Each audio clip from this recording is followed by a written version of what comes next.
Hey guys, welcome to a special stream where we're going to be talking about Masters of the Universe, the trailer, and just other stuff about He-Man as well. I literally do not have any He-Man shirts; they're all from my fat days, so I don't have anything. So I thought I'd wear Linda Carter because everyone likes Linda Carter, so I can't be held. I can't be like beat up for wearing Linda Carter. I figure. So looking forward to talking about this. Of course, He-Man. You guys see my logo, which is Skeletor punching my logo and giving the battle damage. So I love He-Man, and of course my ending is He-Man. So I love He-Man. Looking forward to talking about this trailer. Before we do all of that, quickly, I want to just get through this quickly because there's going to be a lot to talk about. Tomorrow night, Batman versus Superman. This is issue 170 is what we're going to be talking about tomorrow. And they're totally kooky and great. Lex Luthor wants to become Superman's father. He wants to go back in time and marry Lara and give birth to Superman. That's going to be tomorrow. I mean, that's crazy. So make sure you're there for that. Earth's Mightiest Mondays every Monday, and holy hell, this is a badass block of Avengers comics. I'll tell you that much right now. Friggin', I'm not going to tell you who those feet belong to. That stone guy, really cool. And of course, Graviton, man. I really like Graviton. He's pretty awesome.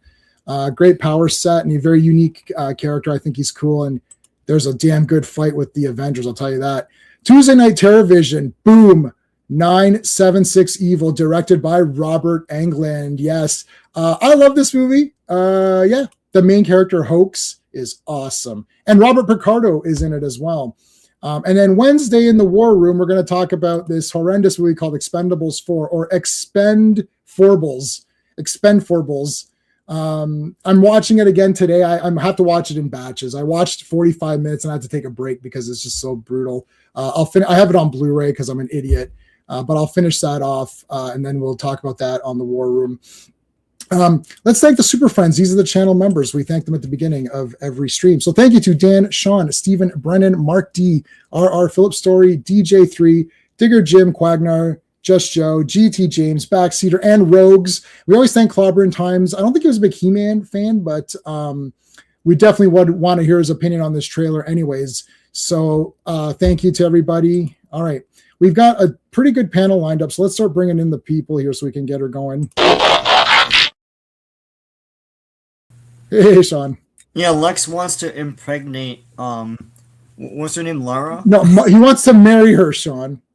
Well, yeah, and then also impregnate her. Well, that is part of the thing, but that's exactly what see, I knew you're gonna go right to that. It's like he says in a couple years we'll have, so he's gonna just take it for a couple years. He's gonna try. Exactly.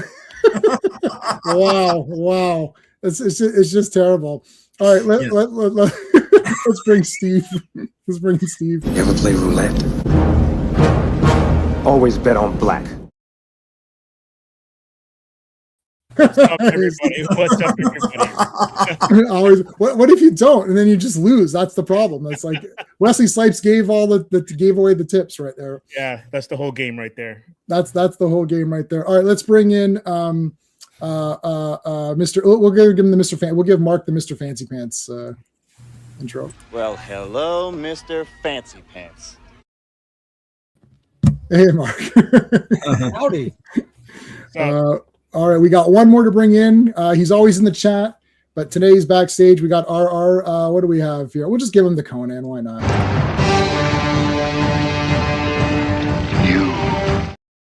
You. That's my best Skeletor laugh. That's all I can do. Sorry. Skeletor's the best. I had Skeletor, like the mask. He came with the Havoc staff. He came with the skull mask. I'm not sure if you may have gotten another thing. Maybe you didn't get the harness. I don't think. I'm not sure. I don't remember all of the components that you got with that those cosplay kits. Remember when your kids they had those cosplay kits or whatever? Yeah, it's so obvious. Yeah. Hey, on the Lex Luthor thing, right? It sounds really crazy when you say it in the context of a Silver Age story, but you got to think in the 90s when the Reign of the Superman storyline, it turned out that Superboy was a clone, right? But had some of Lex's DNA in it, and he considered Lex to be his father. Like that's true. Yeah. I've got some Teen Titans collect TPBs that have got scenes between him and Lex in them. So, someone actually took the kernel of that idea and expanded it. So, you can't knock off the Silver Age, really. Oh, well, I love the Silver Age. So Mark's in the chat. Our friend Quagnar's here. How's it going? Echo Base, what's going on, dude? Hey. All the trigger. Yeah, okay. That just to clarify that was a joke. That the he him is clearly a joke. People need to relax. Don't worry about it. If something's a woke trash nightmare, I'll let you know. This wasn't it. It's clearly a joke. A lot of people who have insider information already said that it's a joke. There's other jokes in it it's not an accidental joke, that it's just they accidentally hit upon a clever joke by showing it, thinking it was real. It is meant to be a joke. And there's other things with the HR person, which won't reveal in case people think it's a spoiler thing, but it does sound pretty funny. So it's a joke. Okay, now that we've relaxed, that's it. The stream's over. That's what everybody wanted to hear. It's like, it's a joke. You can relax. If it's trash, I'll let you know. Don't worry about it. So this is not it. It's fine. It's totally a joke. But hey, I'm not. I don't know if it's Coach or Nick, but how's it going? And Castle Grace Skull is here. Hey, how's it going? The Sorceress, yeah. Samuel, how's it going, Samuel? Thank you for being here, guys. Vote on the poll. There's a poll up. So He-Man's like, kind of my favorite childhood thing. That and He-Man and Godzilla are probably the only two, or the few things that I'm willing. Yeah, I know you love Godzilla. Those are kind of the only two things that I'm willing to give chances to. Like, for example, like it's like Godzilla has been interpreted and changed around so many times that it doesn't bother me. Like, I know a few people that hated Shin Godzilla. I thought that was a super cool movie. And yeah, I genuinely, and I'm not saying this to be funny, I love all of them, even the bad ones. I also love the American ones, even the shitty American one. 98. Right? Yeah. It's wow. But you know what? I like that movie. They legitimized it by having him in Final Wars, and then Godzilla sprayed him. That was hilarious. One tail slap and a heat wave, and he's done. Yeah, he killed he killed the Siskel and Ebert guys, which I love. Siskel and Ebert. Used to watch The cartoon was awesome. The cartoon came out from that. Was great. That was great. Yeah.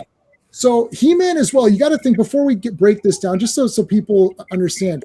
Remember, this is like, so Sean and I have been doing Transformers from the beginnings. We've been doing the comics, the cartoons in order of how they were coming out. And when you do something like that, you start to find out that what you consider as G1 is there's many G1 things. Like, the comics are not the same as the cartoon. The cartoon is not the same as the Japanese version, which continued it. He-Man, the mini comics are not the same as the cartoon. The cartoon spawned the movie with Dolph, which I love. It's not the same as the cartoon. New Adventures is really not the same. They reinterpreted He-Man in the 2000s, which I thought was pretty cool as well.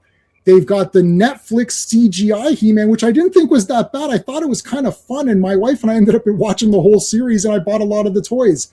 So I'm not married to a specific He-Man thing. Like, if they did Savage He-Man as the movie, I'd be like, that's kind of neat. It's Savage He-Man, right? So I'm not married to any concept. Like, for me, Star Trek, if you start messing with Star Trek, it's like, F you. Like, I don't count any of this new shit as Star Trek. It's all bullshit. I don't like any of it. And not even Picard season 3. Wait, you're saying Starfleet Academy isn't peak? No. Nobody even thinks that as a joke either.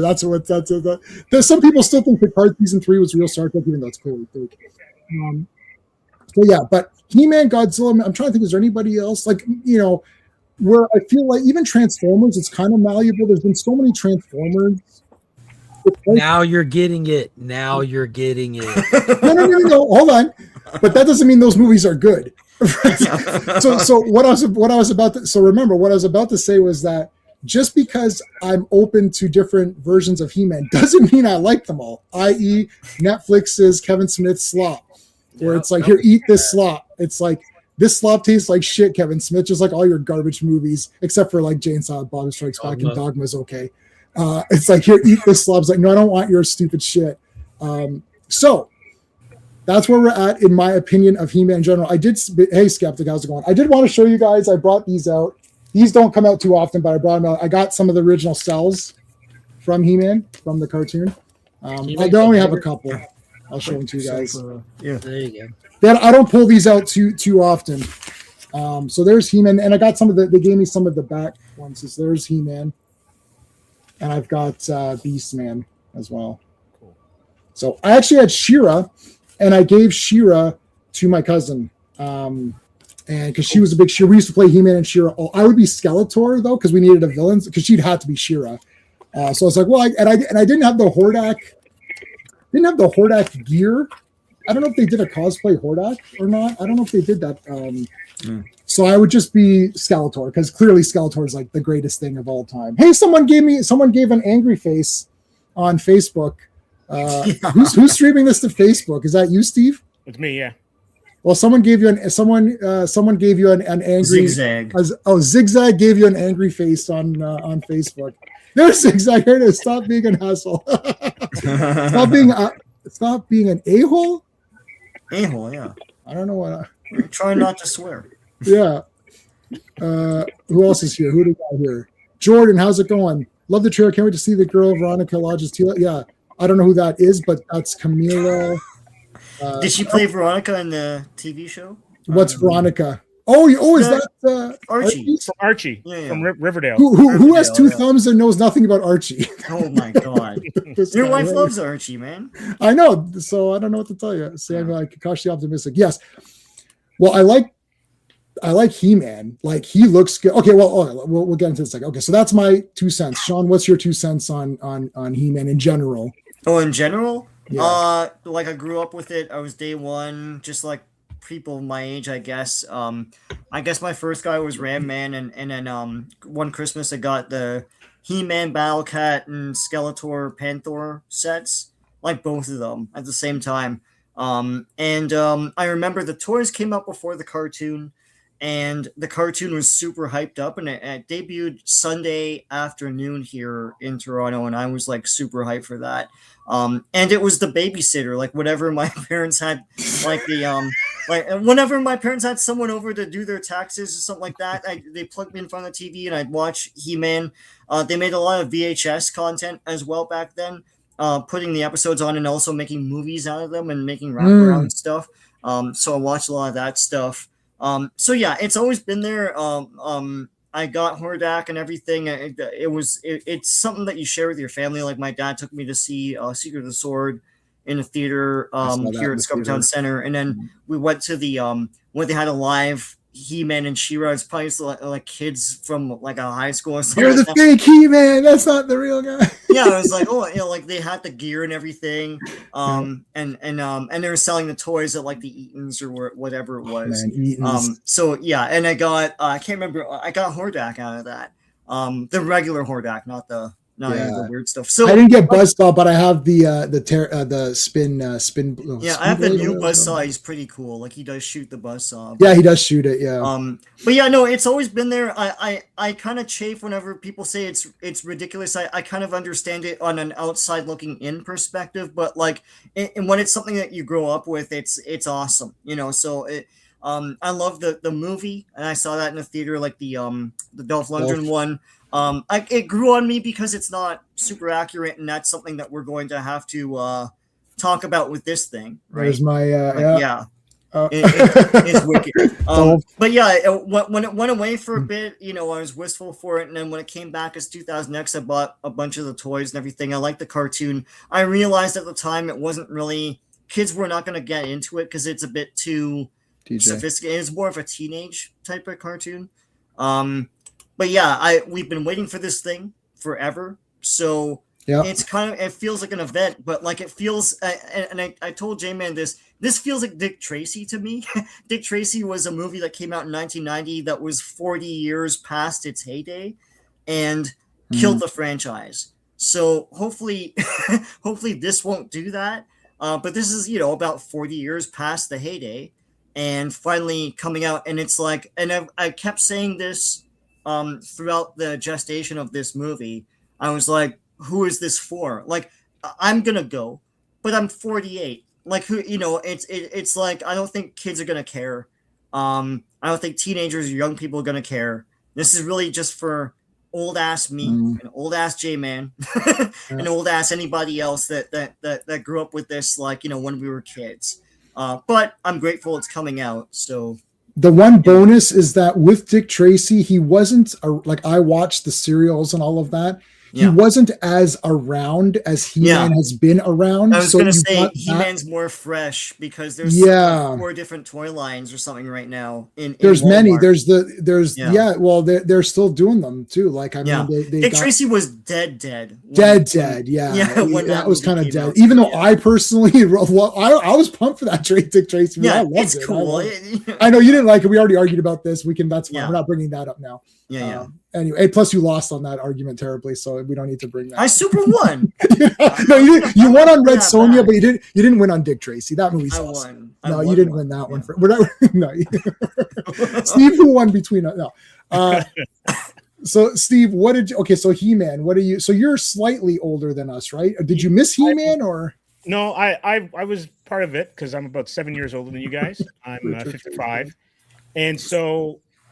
For me, He-Man was just another cartoon. Like it's obviously something that I paid attention to and that I would have watched a couple of eps, but I was never seriously into it as everyone else probably here on the panel and in the chat, because I was a Transformers and Voltron and Robotech was around that time, so I was more into that stuff. But the significance of it and how cool it is, and Skeletor is one of the best kind of villains that were out there. That was what hooked me in as well too. And then She-Ra and all the characters were great. So for me, I'm probably going to be in the minority on this one, where I'm taking this in just as a cultural and geek culture event, where I don't have any kind of like skin in the game. I just want to see a good movie. I want to make sure that, and I was having this conversation with Vaughn, who also does Comix Asylum with me, is this more important to hit with the base than it is with the general public, because it's so passionate a fan base that's kept it going. And it's interesting that you mentioned Dick Tracy. Dick Tracy was dead because, and if you think about it, around that time, all those IPs from the 30s and the 40s and the 50s, those hard-boiled kind of things, never really worked. Like the Shadow didn't work, the Phantom didn't really work. Yeah. So Dick Tracy would have also have. They didn't do well, even though they're clearly all 10 out of 10 super masterpieces. You forgot Rocketeer. Rocketeer, but I'm talking. Yeah. Rocketeer's 80s. Really, yeah, but I'm talking like connecting with. No, you're right. It didn't connect. But like we've had this conversation before, where like the Phantom is still one of the best costumes ever. Oh, yeah, for sure. When it comes to film, right, and translating it to things. So for this one, when I saw the teaser, I was like, okay, and they've done they've hit all the spots, right?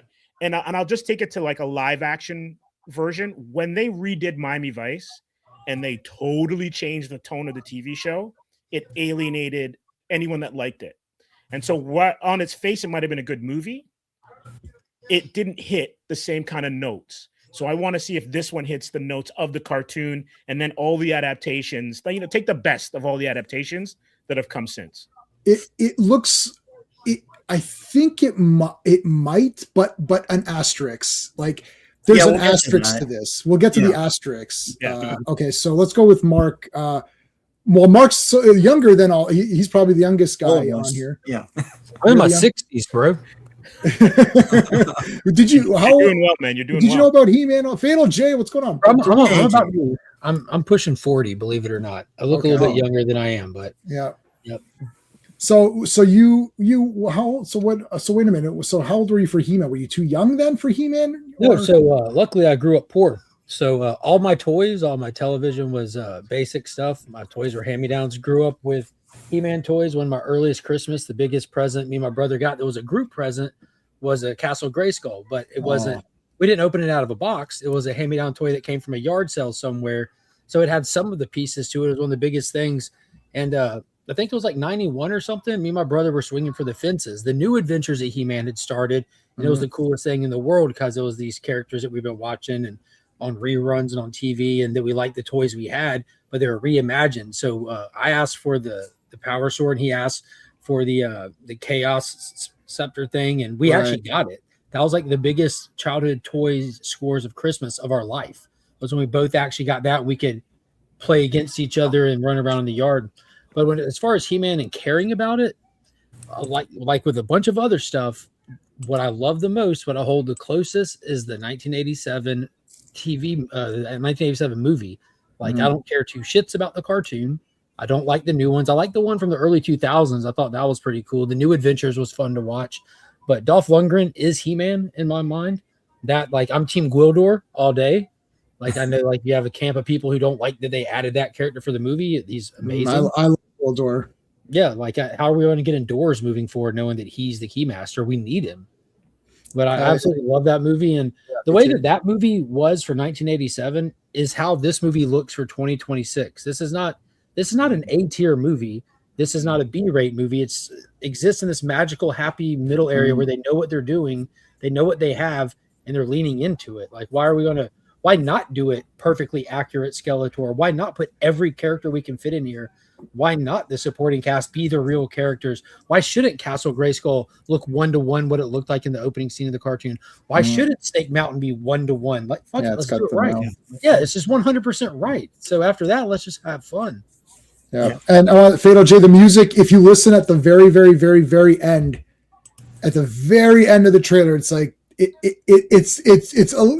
He-Man thing is just right there. It's like they just threw it in for that one guy who pays attention to, like, the very. It's like dun, dun, that was He-Man. That was He-Man right there. For that 1 second. In the logo reveal, did they not play a little bit of the old music? Dun, dun, dun, dun, dun, that was it.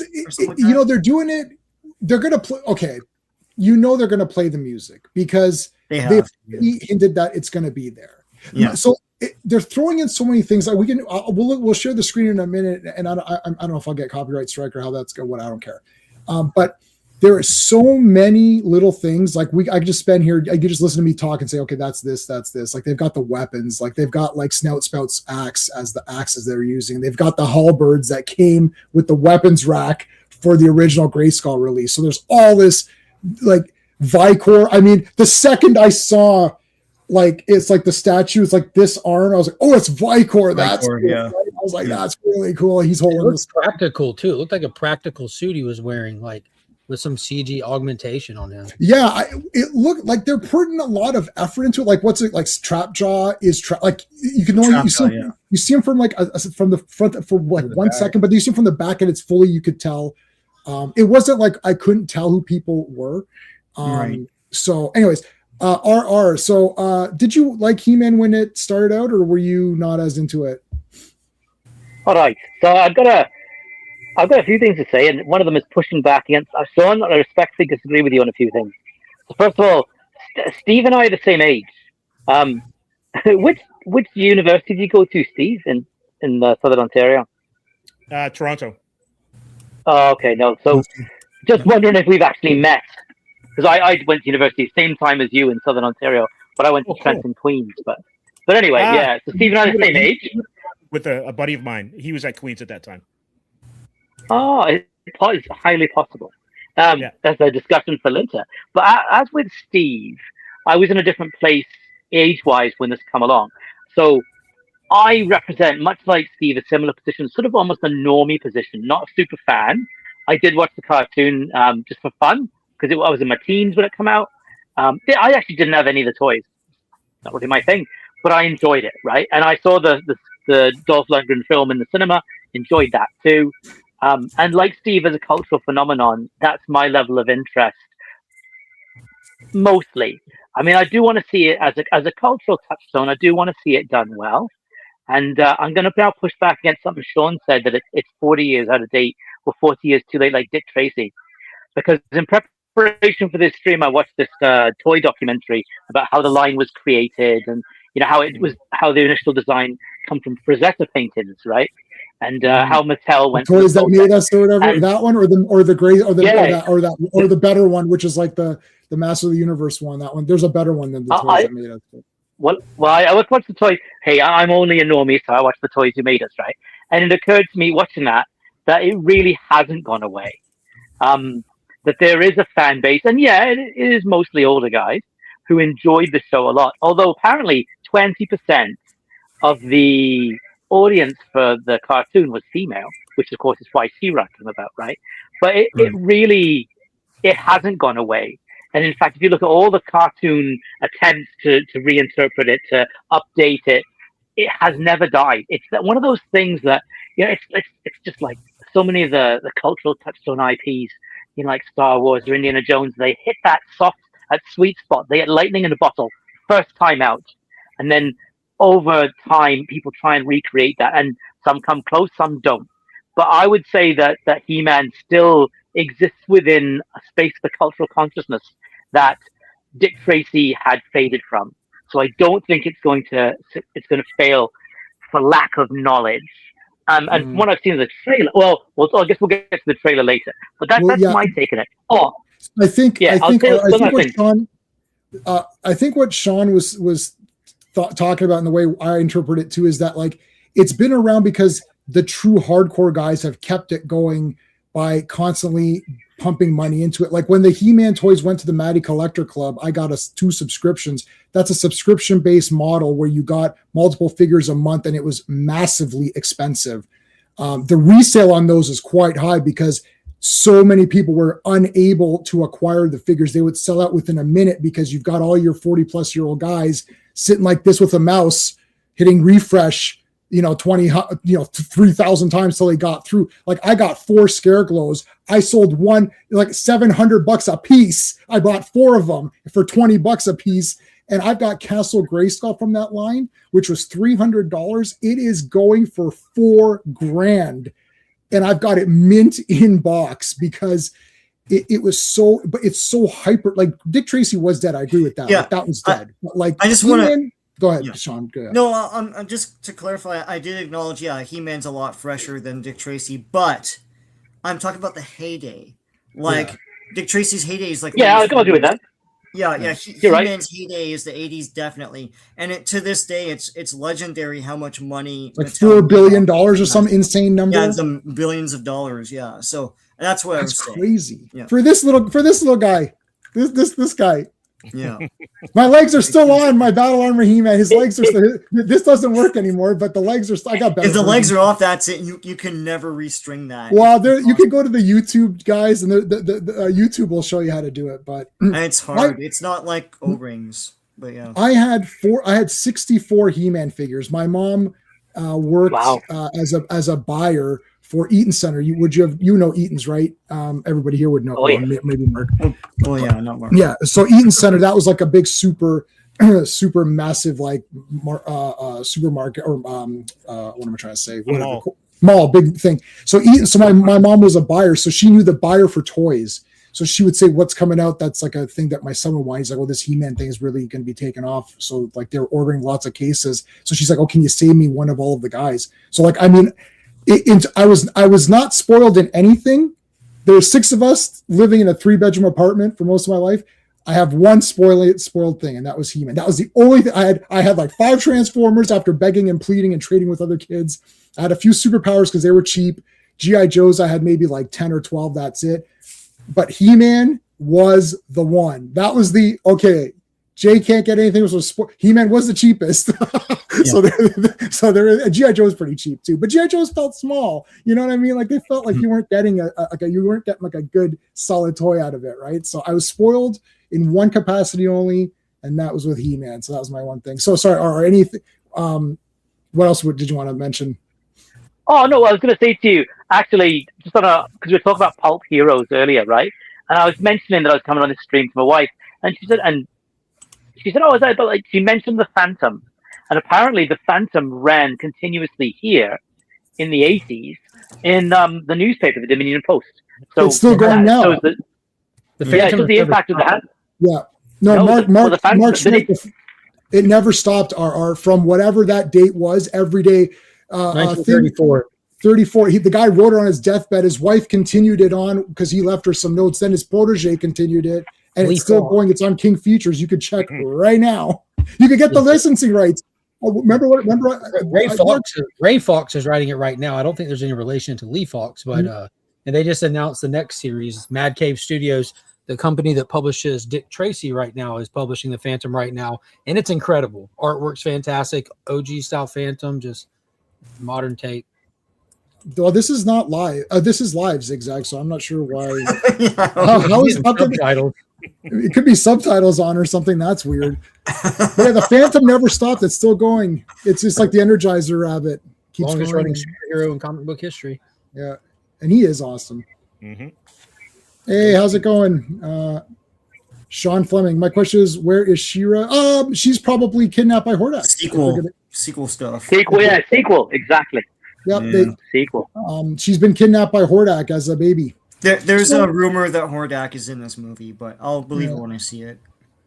I mean, there could be. So, okay, so the mini comics were Savage He-Man, and I've covered a lot of these on my channel, but Sean and I are going to cover them in better detail on live stream. So it was Savage He-Man. The Green Goddess appears to this tribe. Savage He-Man leaves the tribe to go on adventure. She gives him his armor and weapons. And in that continuity, depending on the armor that he wore, he would get different abilities. Yeah. So these are all covered on my channel. You can go to the He-Man playlist and see me go through these comics. So that's your mini comic, but then it eventually becomes more to what you know of the cartoon. The cartoon, of course, is the Atom and He-Man. And we know through tooling costs and production that, He-Man's just the same toy as Atom, and then he just, becomes He-Man as a different costume change. His pink shirt is like Clark Kent's glasses. His glasses, yeah. So they made I read the DC Comics miniseries from 1982. Oh yeah. Today, and and they acknowledge that it's like it's so he's Prince Adam that changes to He-Man, but it's different. He does it when he puts the thing on. Yeah. But he looks the same, and he's worried when he meets his parents. They're gonna think, oh shit, like He-Man is our son, but they don't, and because he looks so different with the muscles, I guess. So I don't know. Yeah, it's definitely weird. To answer your question, I have seen and own everything. I showed earlier. My cells. I have Beastman and He-Man. This is from the actual cartoon. So I've seen everything. I own it and seen it all. Including New Adventures, including She-Ra, including Kevin Smith's Garbage, including the 3-season Netflix CGI cartoon, which I liked, and I have a lot of toys. Like, I cannot show all the toys I have; it'd be impossible. It just can't happen. So, of course, they have the cartoon version, and that's what everyone really knows. Then there was New Adventures of He-Man, which He-Man, you could tell that it looked more like anime-ish. And I know, Steve, you were a Transformers Voltron, so was I. Going back, Transformers is like, Voltron, if you watch Go Lion, like Beast King Go Lion, that's like badass. But Voltron's still really cool, and so is Die Rugger, Armored Fleet Die Rugger 15, or Vehicle Voltron, which is also cool as well. But Transformers has been the best if you go back and rewatch them. That's been my favorite of all these. I love He-Man, but it is definitely simplistic. It's compared to Transformers and definitely compared to Voltron and those other ones. But again, it was kind of a perfect balance of like you had your tech, your fantasy, it appealed to kids, wasn't super violent. He-Man didn't really like cut guys in half and whatnot. When the Dolph Lundgren movie came out, they introduced the Skeletor troops, which have now become sort of a mainstay. As the property kind of evolves and fixes itself and corrects itself, like in the 2000 series, Adam is much younger and scrawny, and it's more like a Shazam. Mm-hmm. Or Captain Marvel, like he becomes a big guy. So I kind of like that version better in the sense that like it just feels a bit more right. Plus it's like he can do things in secret. So he's still Adam, who's learning and growing and becoming more responsible, but he can still be the hero that they need as well when the action starts. So I think that's kind of a good thing. And they had the whole Keldor thing where you saw the first few episodes, it was Keldor actually, like you just see him normally. Before he becomes Skeletor. And when they explained how Too Bad became a thing, that was awesome. It was two separate bounty hunters, and then Skeletor merged them. Oh, that is just such a great story. Now, in this movie, the names are all there. Trapjaw, Beastman, but the names are there because Adam named them as a kid. So it's so like Kronos is Trapjaw. And if you're looking at continuity later where they name the characters, give them proper names. But the quote unquote, not real names, like the toy names are in it because Adam has named them that. Because he was there as a kid. You saw him in the trailer. He's a kid on Eternia for a little bit. So during that time, he names guys like, oh, there's Trap Joe, that's Beastman. So he names them that. So I think that's kind of a neat. Did you get that from an interview or something? Or? I got that from one of the. I don't want to promote other channels that I don't know the person personally. Okay. Yeah. So I saw a video on that. Okay. All right. I think that's a great idea. I do want to promote the people that are here, though, guys. We're streaming this on all of our platforms, or at least most of them. Make sure you're subscribed to all of us. We really would appreciate it. There's over 30 people watching. Thank you so much for being here to discuss this. We're gonna look at the trailer. I'm not gonna play it because that'll for sure get me nailed. I'll just kind of like chapter through it a bit, still shot through it.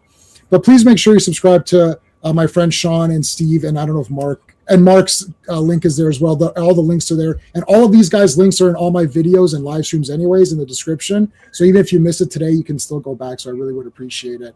And I'm trying to see the comments as well as talk. So keep going. Okay, so let's see here. We got so it starts off with Zorar flying. Oh, and this is so because I have to go like backwards because it's hard to like. So that's Sorceress, obviously. Who's Sorceress in this? Is it Morena Baccarin? Is that Sorceress? Baccarin, I think her name is. Baccarin, yeah. Let me get the. Hold on. Good casting. The universe. Yeah, actually. Let me look at the cast. Hold on. It's Deadpool's girlfriend, isn't it? Yeah. Yeah, that's right. And she's from Firefly and whatnot. Yeah. Done a lot of things. Secret Avenger, how's it going, dude? Innovator, how's it going? The same as the Filmation Prince. I'm laughing outside the toy store. Finds a power story as bricks. Oh, there's like 4 million things. I mean, it's got like, so we see her flying. That's cool. You got Eternia, and there's a pretty good shot. Sean, it almost looks like that super ridiculously overpriced the Eternia playset. When I first saw it, it had tracks around it, and I was like, it looks like the Eternia playset. Yeah, even with my spoilage on He-Man, I was like, can I get Eternia? My mom's like, are you effing kidding me? That's the first time I heard the F word. No, she didn't say that. She's like, yeah. Even Santa. Even Santa's not gonna get. What about Santa? It's like, no, listen, forget about him. It's not happening. Yeah, F that shit. Yeah. Yeah. There's no Santa. It's like, oh shit, really? No, there's no Santa. Ask for something else. It's like, good. Oh yeah, we're doing good. We're doing good. Swirling vortex, and the transformation. Yes, Revelation. Yeah. So. What else? Okay. So there's a better picture, and it's exactly the colors. That's like exactly Zor. So that's pretty good. Yeah. What do you think of Grayskull? I think it's pretty good. It looks cool. I'm the only one that thinks it looks small, but okay. I also thought it looked a little small. Sean, you're exactly right. I want to nitpick, but it's like. Maybe it's like the TARDIS. I was thinking the same thing. Were you thinking that's? Yeah, I was thinking it's like the TARDIS. Yeah, when you get in, then it like unfolds like a labyrinth. They show you going in, and it's like way longer than it looks outside. Well, it goes down. It goes down. Yeah, it goes down. Okay. Down. Yeah.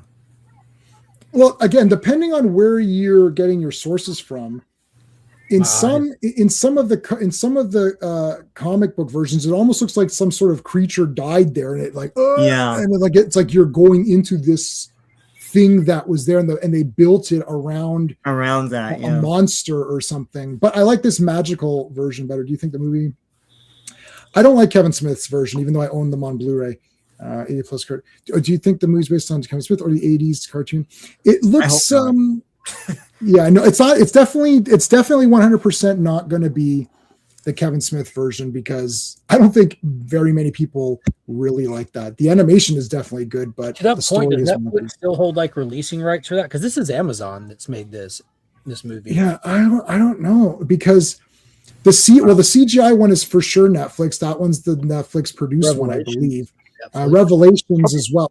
So Netflix released multiple He-Man things at the same time. They released their version. She-Ra as well.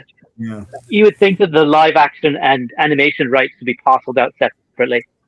You know that. one company may hold the rights to produce animated versions, whereas another would do Right. live action.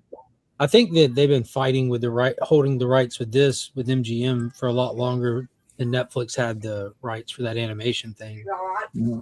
Right. There's definitely dungeons, Samuel. Yes, because even in the old toy, you could you would turn the throne room and you'd fall down. Moss is red. Yep, I noticed that. Mechaneck. I mean, no. Well, Mechaneck is definitely there along with Ram-Man. Ram-Man is also there. That sword looks amazing. This sword is exactly. Looking at it, that's just so cool. Yeah, it's exact. I think zero complaints. Like, I mean, there's even nitpick. I can't even nitpicky complain it. It looks pretty damn good. So I don't know. I think it's going to be a big collectible once the film's out. Yeah, for sure. Oh yeah. I think this will do. I think this is going to do well because I so far I've seen a few people who don't like it, and I'm always nervous. I'll tell you right now. Listen, I'm not sold. I need to sit in the theater and watch this whole movie, and then I'll tell you because I'm as sold as you can be. I'm as what? I'm as sold as you can be. As you can be. Yeah. Yeah. Yes, am I. I haven't seen a trailer that made me interested in a film in the last few years. Every time I've been to the cinema, I've seen a trailer for stuff I love, like Superman and other things, and going, oh, God, no. But this is the first time I've seen a trailer that hits that sweet spot between respecting the source material, but making it accessible for non-super fans. And the addition of a little bit of humor. I think, I think this is going to hit the sweet spot, this film. And I think it's going to be for everyone. Hey, how's it going? This is a mixture of practical and CGI. Yeah, for sure.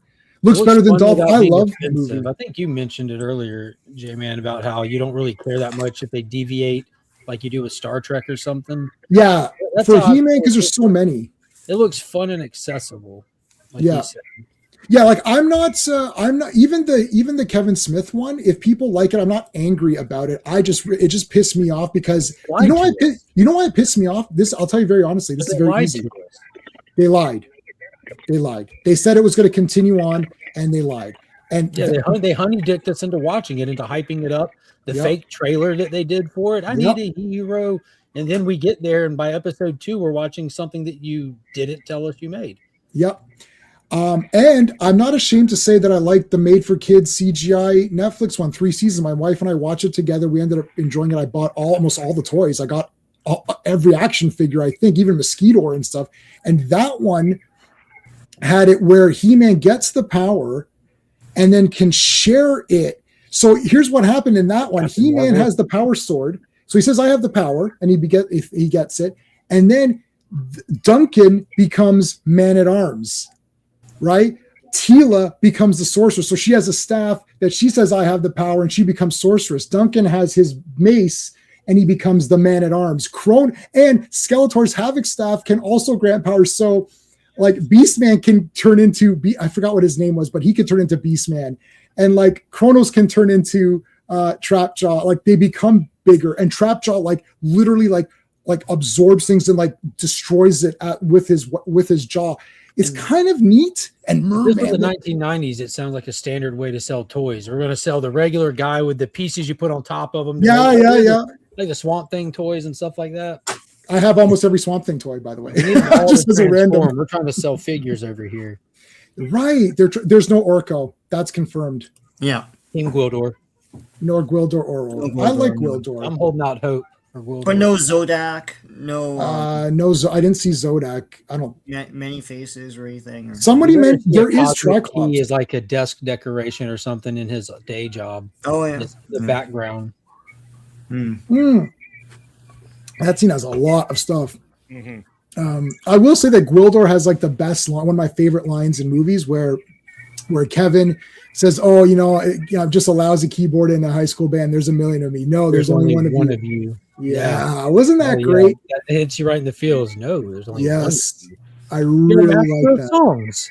That movie holds up. Yeah, it does. I watched it recently. It holds up.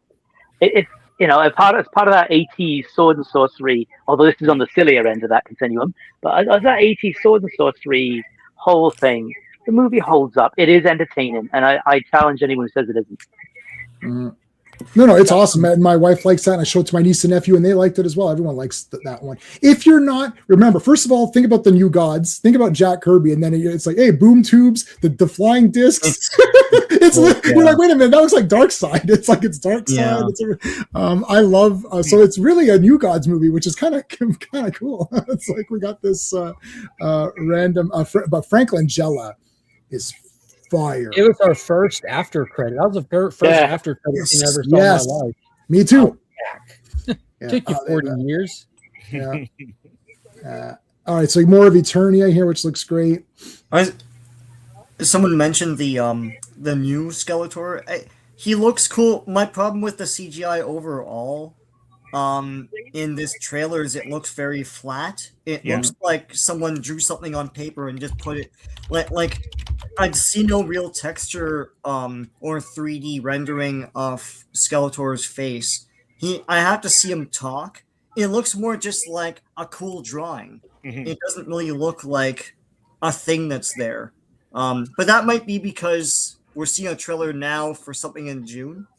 So yeah, they're not done yet, Sean. And just like they do with Avengers, like there's stuff in here that is not going to show up, and they're probably characters in the background of some shots that will appear in the movie.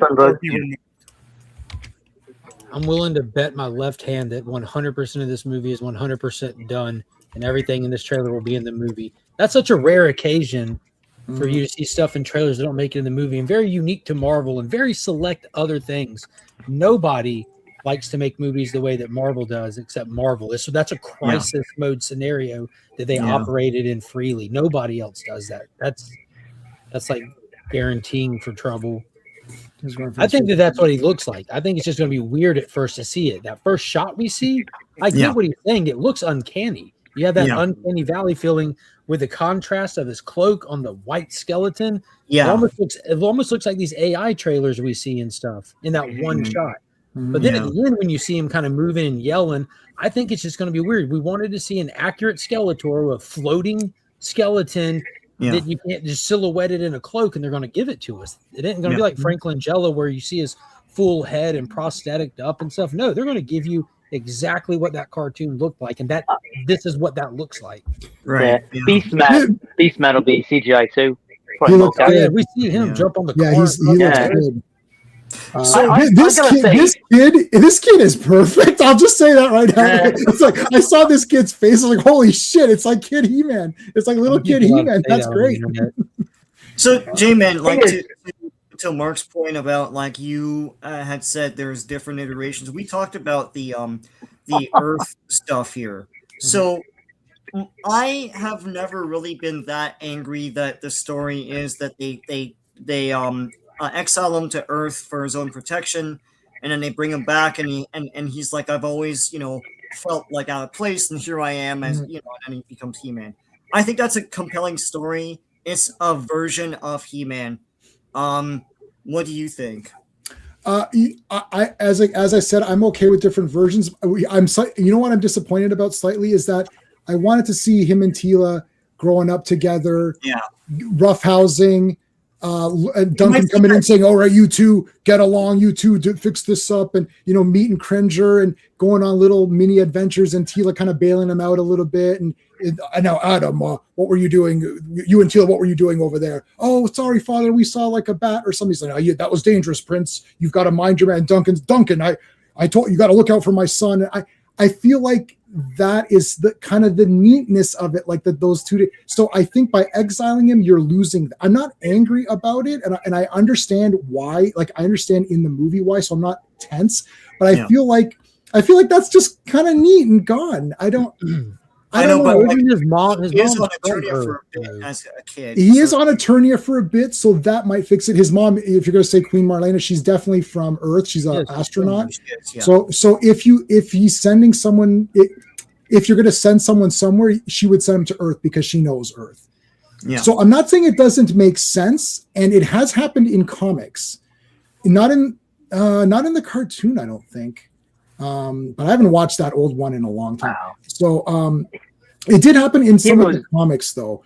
So it's not out of character. I'm just saying it would be cool to see them growing up, and and like they're getting into scrapes and shit, and it's like, oh, you two, you're rough house in the montage and get to the real movie already. I don't give two shits about little boy He-Man. Yeah, see, put him on Battle Cat, give him the sword, and let's go fight Skeletor. I know, but that if it's all like, my question is like, if it was all set on Eternia, after the movie ended, would someone say, man, it would have been better if there was some of it on Earth? Like, nobody would say that, because it's like, No. like when I watched, so after I watched Star Wars in the theater, I walked out, I was like, that movie would have been much better if there was some parts on Earth, like a mall and shit. Like, you'd be like, no, because it's in a guy, like, just put it on Eternia, because I love the Dolph Lundgren movie. And then Thor, the movie Thor basically copied the Dolph Lundgren He-Man movie. But anyways, it's like, the one gripe that everyone has that it's hard to argue is like, why is half of it on Earth with these random Earth characters? And it's I like, guess it depends on how much they want to commit to being on Earth. I mean, obviously the opening scene will be in Eternia. Go to Earth for just to get enough context, the character to get emotional ties to him missing home, not knowing where he's from, having dreams of another place, whatever. Then he gets attacked and rescued at the same time. Then we're in Eternia. Yeah. It's just Hero's Journey 101. Too much time there. yeah, I don't think so. I'm also worried because I didn't see Bumblebee in the theater, and everyone said, oh, there's these great Cybertron parts, and that was like 5 minutes. I was like, that's it. And then it's what's her face in that, and Bumblebee clumping around, and Bumblebee falling on the couch and hitting his head. I'm like, what is this nonsense movie? I thought it was going to be on Cybertron. They opened it up, and I was like, holy crap, this is the greatest movie ever. I can't believe it. And then it's like, oh, now it's just what's her face walking around with the guy, and he still can't talk. He couldn't talk in that movie, right? Yeah, no. Okay, Sean, we've covered a massive ton of Transformers on this channel. That was never a thing before. When was that? Did I miss it? Did you do a stream without me? Like, did we miss something? We've covered the comics, the Japanese ones, the American ones. It's now a thing because of that first movie. Yeah. Oh, you're like, I like Karg. Karg was all right. The Arthur. I like Karg. I have assembled your finest warriors. And then each guy gets like a sound cue. That was awesome. Yes. It's like, da-da, like Blade. And Blade is, what's his name? Who's in every movie ever. Oh, hey, sorry, random RR. We were talking backstage about Jugger. You know who's in Salute of the Jugger? Richard Norton. Boom. That now you know it's 10 out of 10. Yes, he's in it. And he did the stunt choreography. That's all. I was gonna say he probably did the fight coordination. He did, and he's also he's also a Jugger. How's it going? Rest Al? in peace. Rest in peace, Richard Norton. Rest in Okay, peace, so we've Richard been on this kid now for a while. What else we got? Yeah. Okay. I like this actor. What do you guys think about this guy's this actor? He looks good to me. Perfect casting. Yeah, looks good. So I mean, I don't think there's any negatives on this guy. He looks like he's a good-natured fellow. I think He-Man needs to be like a good-natured person, kind of like a Superman or whatever, like just like a fun guy that you kind of want to hang around with and you can like trust him and stuff. Seen a couple of people critical of him being big enough or swollen enough. The dude's ripped. He's like sculpted like a statue. Like, I don't understand the critique. They want him to have a big fat muscle. So you know what here's the problem though. This is the problem. You got away with it in Conan the Barbarian, my favorite movie of all time. You got away with it because you could remove some dialogue and have Conan be more of a physical presence in the film and a visual, like a visual representation of adventure and strength and manliness and all that. And you didn't have to have as much dialogue with Schwarzenegger, so you could get a body type. He-Man needs to be a lot more active. He's got to be able to pull off comedy bits because He-Man does have fun on Eternia with the friend. He pokes fun at Teela a little bit. They have fun with each other. So you need an actor and a big guy. So I think, in my opinion, this looks like the best compromise. He's pretty to get someone who's that He-Man, you're going to have to go to like the bodybuilding world, and then you're just not going to have someone who can perform the dialogue. No. So this is the best compromise, in my opinion. You guys, when he's in the gear, he's recognizable as He-Man. He looks like the numerous ways he's been drawn like to an unbelievable scale and proportion in some instances. This is the live action. This is, no matter how it's drawn in other places, this is what it looks like in live action. This is what it's supposed to look like. And don't forget, like, Hemsworth was massive in Thor 1, and then he slimmed down for all the rest of the Thor movies, right? And Avengers. So he got fat in that last one. Well, let's not talk about that.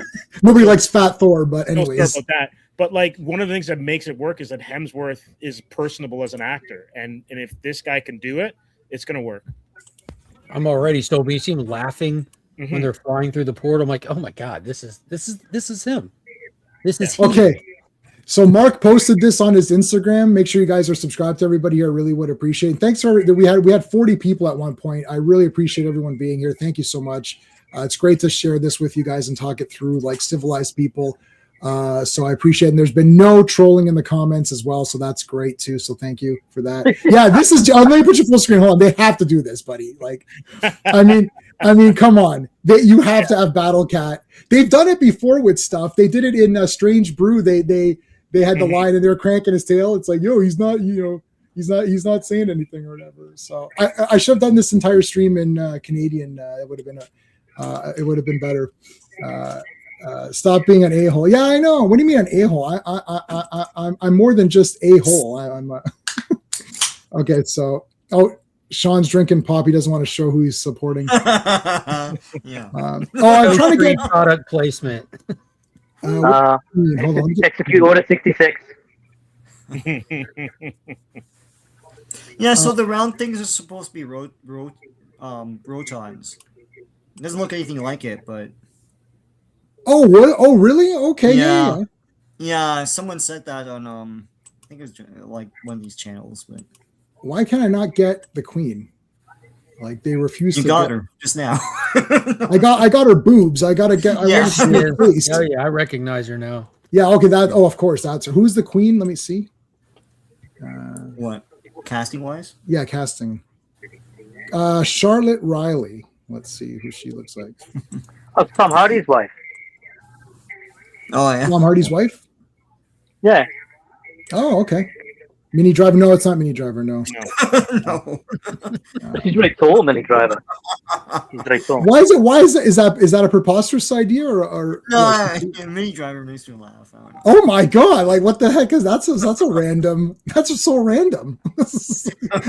Okay, Paulo, thank you so much, my friend, for the $7.99. I reckon they sent Adam away because Keldor's. That's what they're implying for sure. Then he has the acid accident, yes, which burns up his face. I hope he's still Adam's uncle. That's probably going to be there. What do you guys think about that? So that whole Keldor thing is a 2000X thing. It was suggested in the later mini comics, but Skeletor was always someone from another dimension that came into Eternia, and there are other people like him and stuff. So everyone now knows him as it's Keldor with an acid accident and all that stuff. So I don't know. It's like I don't really like that. I like him being from another dimension, so. All right. Well, thank you, Paulo, for the super chat. And I give you it's covering the good parts, but oh well, you got the idea. So thank you so much. I appreciate that. I think in the credits he's listed as Jared Leto's character is listed as Keldor / Skeletor. So It is, probably. It is, yeah. So Sean, you don't like the Keldor thing that stayed because that's even in the CGI version as well. So that stayed on. I'm okay with that. What do you think of the casting of Jared Leto in that role? Nothing's on Blu-ray except for I've got a super real. So remember I showed you that Jugger behind the scenes. I have He-Man like that. They came out with Masters of the Universe in like a big pack like that, and Sean has it too. Unfortunately, it's region locked, but I just got it for I got it for the packaging. Okay, so I like these are the Eternian Palace guards. Yeah, I'm assuming so. Cool. They look good. That's good. If you go back and look at now, this is why I feel like they're kind of reaching into a lot of lore. If you go back and look at the New Adventures of He-Man action figures from 1990, the helmets, the way that these chest plates are going over their shoulder and around their ribs look like the toys that you actually clip that armor onto them and put that helmet onto He-Man. That literally looks just like the armor from that toy. Yeah, there's a couple of different He-Mans. The first He-Man was sort of the skinnier one. Then they kind of retooled him and brought him back out. But they had that sort of like it kind of bulked him up a little bit. It almost looked a little bit too bulky for the proportions of that toy, but it was neat. I've got some of those too. Not as many of New Adventures of He-Man toys, but tons of the other, everything but that. Those, for some reason, I may have just I didn't mind the cartoon. I didn't hate it, like them going to a different dimension and like, or whatever, and fighting and stuff. That's kind of neat. But anyway, cool bridge here. That's Sorceress, which you can't I mean, you can't see her. There she is, dude. It looks like it's a combination of the girl from the girl from the Dolph Lundgren movie, who is Monica's mom in Friends, and so it's her costume, but the wings are the right colors of the sorceress. Colors from the cartoon. Yeah. So it's a little bit of a hybrid or whatever. That's kind of neat. There's Earth. Okay, so here's where everyone's pissed off. I can't get to it, which is funny. But you're doing good. We have 40 people watching. Well, not as many people when we started. That is completely a joke.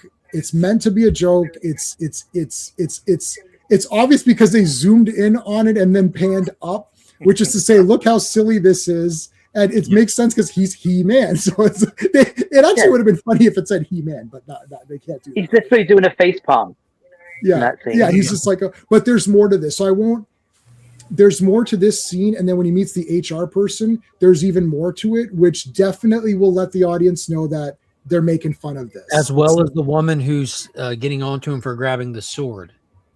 Yes. Yeah, that's funny. Right. That's funny. Yeah, right. Three of those little elements all go together. Like he's about to be miserable in this modern world. Right. Exactly. They're saying the modern. There's a little bit. Yeah.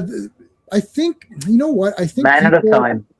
Mm-hmm. Yeah. I think people with good reason, some of the time with good reason, people are upset over all of this stuff and they've had enough with it. And I think what's happened is that they're so upset over the things that have happened in other movies that if they see it in any form, even if it's making fun of it, they get angry. So I understand that, but I'm telling you guys, it's not bad in this movie. It's very obvious. I immediately laughed when I saw that. I thought that's really...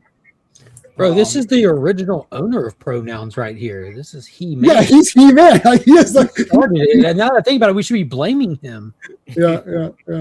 Well, they flash how he became He-Man. Like that's in and it literally says he goes from him to He-Man. Yeah. That's funny. That's funny. I wonder if people will start using that in their emails now instead of him, He-Man. I'm changing that tomorrow. I'm changing mine tomorrow. No, I don't have it in where I am. My signature is Twincast. It's either Twincast or Batman Brave and the Bold. Is in my day job in my office. So I have different animations of Batman from Brave and the Bold, the best cartoon ever. I have different animations of him, so it's like blocking. So if someone says something, I'm blocking it. I've got like a blocking pose. I've got a punching pose. Everyone knows I'm weird, so it's fine. It is Morena. Who's playing the sorceress? Yeah. Okay, so he goes to the toy shop here. Let's get to that. Okay, Big Jim in the back. I mean, there's about 4 million things here. That's a deep Easter egg. That's an Easter egg and a half right there. Yeah, a deep Easter egg. That one, the Big Jim. I don't even know how many things someone's pointed out. Lion-O. Yeah, Lion-O's there. Who? I mean, we'll have to see this in 4. When I get this on 4K, Well, that should be an indication, though, that there definitely is an intention to reach out to the super fans. You know, like that. So, Easter eggs like that have got to be a signal of intent for that. Yeah. So this is Vicor, which is based on the initial sort of concept premise of what like He-Man would be. The first thoughts were, He-Man could be like Barbie, which is their big selling brand, of course, Mattel, which, He-Man could don different armors and become a different thing until they said, why don't we make these unique characters? But Vicor is a concept drawing. You've seen it in all those documentaries. I've got it in many He-Man books that I have. They did make a toy of this, which I have in the classics, subscription-based line, which I have. And when I saw this, I thought that is really neat, right? References, yeah, there you go, yeah. So they're all references. The sword. Sorry, that was 800. Get it, just get it. It's gonna be awesome. I'm not sure if Sean, if you recognize Vicor, did you recognize this as Vicor? Yeah. Okay. Yeah, with the helmet. The helmet, yeah. So I'm. Oh man, it's not Wonder Bread He-Man. It's not Wonder Bread He-Man. Wonder. Yeah. Barbie made lots of money. that wasn't particularly for me. I understood what they were going for, but it just wasn't for me. I didn't think, I like Margot Robbie though. So, but not enough to really die over that movie. Although I gave it a somewhat passing score. I didn't hate it, but I don't know. Just some weird. Okay, this is okay. So now he comes to grab the sword. Pulls it out. Okay, so we can see shit better here. What do we got in the back here? A blue-haired demon. Yeah, I've got this blue-haired weird. She's got but look at this. There's lots of guys back here. I can't make out none of them. I can't make them out though. But that's a Vicor toy. This summer. This summer. Okay, so going through the castle. Discover yourself and all that stuff. Yeah. Discover how awesome you are. Okay. All right, Tila. I like Tila. Yeah. So I don't know what to I know. So some of the tension points were that she doesn't have her hair up, which I mean she could have it up later, I suppose. That's not such a big deal. She looks better with the hair down, I'm sure, anyways. So that's fine. Good costume. Her costume for the sheep. Zoomed in on that statue case behind him, right in front of that blue-haired girl's face is the Cyclops from the '90s statue. Right under him is Mysterio. Oh, awesome! So there's a lot of Marvel characters represented on that case, dude. Yeah, oh, that's great. So this thing, is this not the Talon Fighter? No, okay, so I was trying to figure out. Okay, the only vehicles I saw Battle Bones. Hold on, what was that thing called? God damn it! The Fright Fighters are in it. Yep, He-Man. The things that have flapping wings. Yes, I had that as a kid. Yeah, they're like the mosquito things. What the hell is that thing called? Yeah. Vehicle. The robot. This is it. This is what it is. This thing is in it. What is it called? Collector. I thought so. The Collector. So that's the one. Look up the Collector, Sean. He-Man vehicle. That's in this. 100%. That's 100% in. I can't tell what vehicle this is. It's not the Wind Raider, obviously. Well, that was an unflattering. That was a perfect shot, dude. There you go. Yeah. This thing have yeah. No, we don't want to make her look. We don't want to. Oh yeah, that thing. Yeah, that thing's coming up. We'll show you that. I don't know what this vehicle is. I can't recognize this vehicle. Oh yeah, I don't know. Maybe it's from New Adventures or something. They'll just are there not toys for this? I have seen no prototypes. No toys. I've not seen any toys. Yeah. Most of the characters look like pretty good anyways. Like you could almost just use the toys that you have. Yeah. For most of them. All right, here's the big one where they all come out. Now, all right, now here, Roboto. Okay, so Roboto sucks, and it's Kristen Wiig, so that super sucks. I don't know what to tell you. Like it's shit. So look, it's not all like rainbows and roses or whatever. Like, I mean, he's just like a mech. I think Steve, your buddy Mega J Retro. Mm-hmm. So I saw J Retro's video on this, and I think it was his video where he said, he goes, or was it somebody else's video now? I watched a few other people's takes on this. Why couldn't they, because Man at Arms, like everyone else looks pretty damn good. Just have Roboto. Like it's just, it's not because this design is garbage. It's just that this isn't Roboto, but we got Trapjaw, Spikor, Fisto, Ram Man, Mechaneck, Man at Arms, Tila, Kranjor, Adam. We're not going to do Roboto. Like Skeletor, Evelyn, right? Not Roboto. Or just do Roboto. Like, I don't get it. Hey, Slade. How's it going? How'd it go about this? This could be Roboto post Skeletor Control of Eternia. Yeah, he changes Roboto. It's possible. I don't know. What do you guys think of Roboto? Sean, you think it's the fake Roboto. I don't know what to talk about. I think one red flag for me is one, it's Kristen Wiig. Right. And the other red flag is this group shot is the main characters in Roboto, which means the Roboto will be in a lot of the movie. And it's one thing that might derail it for me. Like, they didn't hire Kristen Wiig to be be sober and serious. So I don't know. Is this going to be Jar Jar? Right. Jar Jar, Sean? Yeah, basically Jar Jar or any other annoying character that you can think of. Yeah, that's one red flag. It's not Extendar. It's definitely No. Roboto. Extendar. You're right. Yeah, they didn't hire Kristen Wiig to say a few lines of wisdom as Roboto. This is going to be the annoying. What's that droid in that Lando? Lando droid. What's her face? Yeah. The one he was macking or wanted. Yeah, that was what a disgrace to Lando. One of the coolest and the top three people here are blaxploitation fans. What an absolute disgrace to the legendary Lando. Like one of the best characters. I love Lando. I have all three of the books. I loved him as a kid.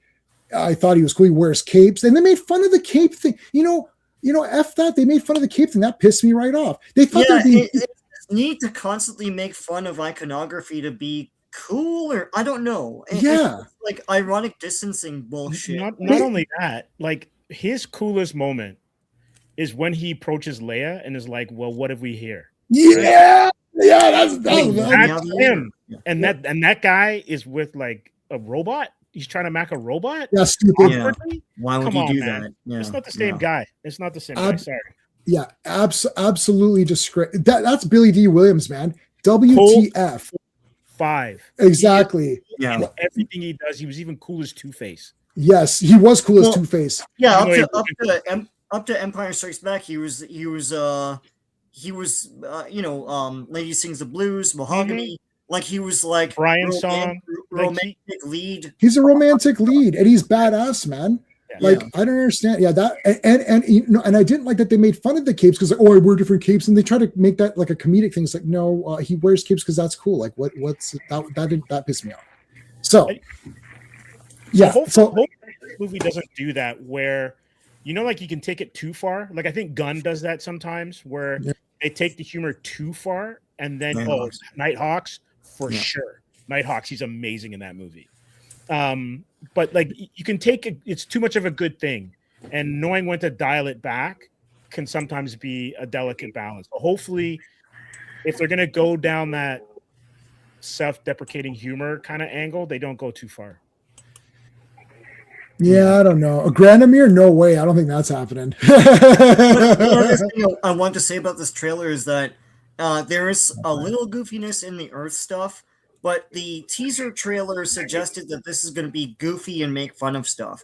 And then we see this, and a lot of stuff is missing. A lot of characters are missing. Kristen Wiig doesn't talk. When they show the Eternia stuff, they're trying to have you believe that when you're in Eternia, this is it. Like that, the gloves are off, awesome shit happens, and I don't know if I believe that. I didn't get those vibes. It looks, I don't know, jovial. Yeah. Like watching him like swinging the sword at Trapjaw without having the power and stuff. You're about to watch him bumble his way. We're probably going to like him going full on He-Man is probably going to be like the last third act kind of moment kind of thing. Yeah, it will be. Yeah. It's going to be like kind of like the. And I don't want to not mean this to be too much of a direct comparison. This feels like the Mario movie. The trailer. I said it the second it dropped in like a few group chats. It feels just like the Mario trailer. We're bringing Mario into this world. He's going to be trained up in this world by the people that exist here because Skeletor is coming, and at the end you're going to eat your mushroom. Summon your sword proper. It's Mario. But Mario, I like the Mario cartoon, but video game movies. I'm not married. See, video game characters like I'm looking forward to Street Fighter, big time because it looks super fun. And they look like the characters. Again, when I played all these games, it's like to me, Street Fighter was I picked the characters based on their move set, and I could end it with every character. Yeah, they weren't characters to me, so I don't care if it's not exact. I don't care too much if it's exact or not because they're just now video games are so in depth where there's like character development and there's a storyline and all of these things. So people kind of care about the characters a bit more. So we'll see how it goes. I'm looking forward to this. Hey Frank, it has to have cheese to this comment. Like if this 80s franchise doesn't have cheese, they have failed the assignment. I imagine Lou was Mario. Yeah, Lou Albano was Mario. We're the Mario Brothers and plumbing's our One game. had cheese in it. The joke about eating the ribs, Gwildor clearing his gills, like there's plenty of cheese in it. Yeah, it's easy to say we don't have clogged gill threads or whatever. Is that if you're through clearing your gill throughout gill slits or whatever? And souping up the old Chevy to make it like a super car to drive around. That was in, awesome. Primitive Earth was. Oh, that's a better shot. There you go. Yeah. So I know people were a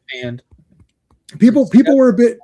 Yeah, people were a bit tense that Tila had the pants, but she had pants. Chelsea Fields had pants in Dolph Lundgren. That was all right. Yeah, I don't know why that was a thing. I don't think that's really too bothersome. I mean, clearly, if there's less clothing, it'd be better. But I mean, I'm not angry about it or whatever. No. I have the power. Surprising, never made a fighting game. Oh, I know they did a beat 'em up though. That's a good point. Yeah. That's what for general audience. Yep, that's fine. Then it's not going to have Orko. That's confirmed. Who confirmed that? Well, the person I saw who saw a test screening or whatever. So unless they add them in later, but I've been told personally from the YouTube people that I've watched, which I'm not going to name them. They've said there's no Orko. It could be a lie. It could be fake. Could be fake news. I don't know. Now we want you to name them just because you said that. We weren't even going to ask, but now because I don't know them. I don't want to promote anybody that I don't know. I don't even want to promote the people that I do know. No, never mind the people I don't know. How cool does that shot look, though, man? Just look at him. That's neat. Yeah. Hold on. Speaking of promotion, people, please help out everybody on this panel by subscribing to their channels. Would really appreciate it. Al Davis made a great point. It looks like there's a gap, a potential gap next to Cringer. Could be Orko's going to be put in there. Maybe they're holding back a kiss. One going to talk. Yeah, I don't know if Cringer will be talking.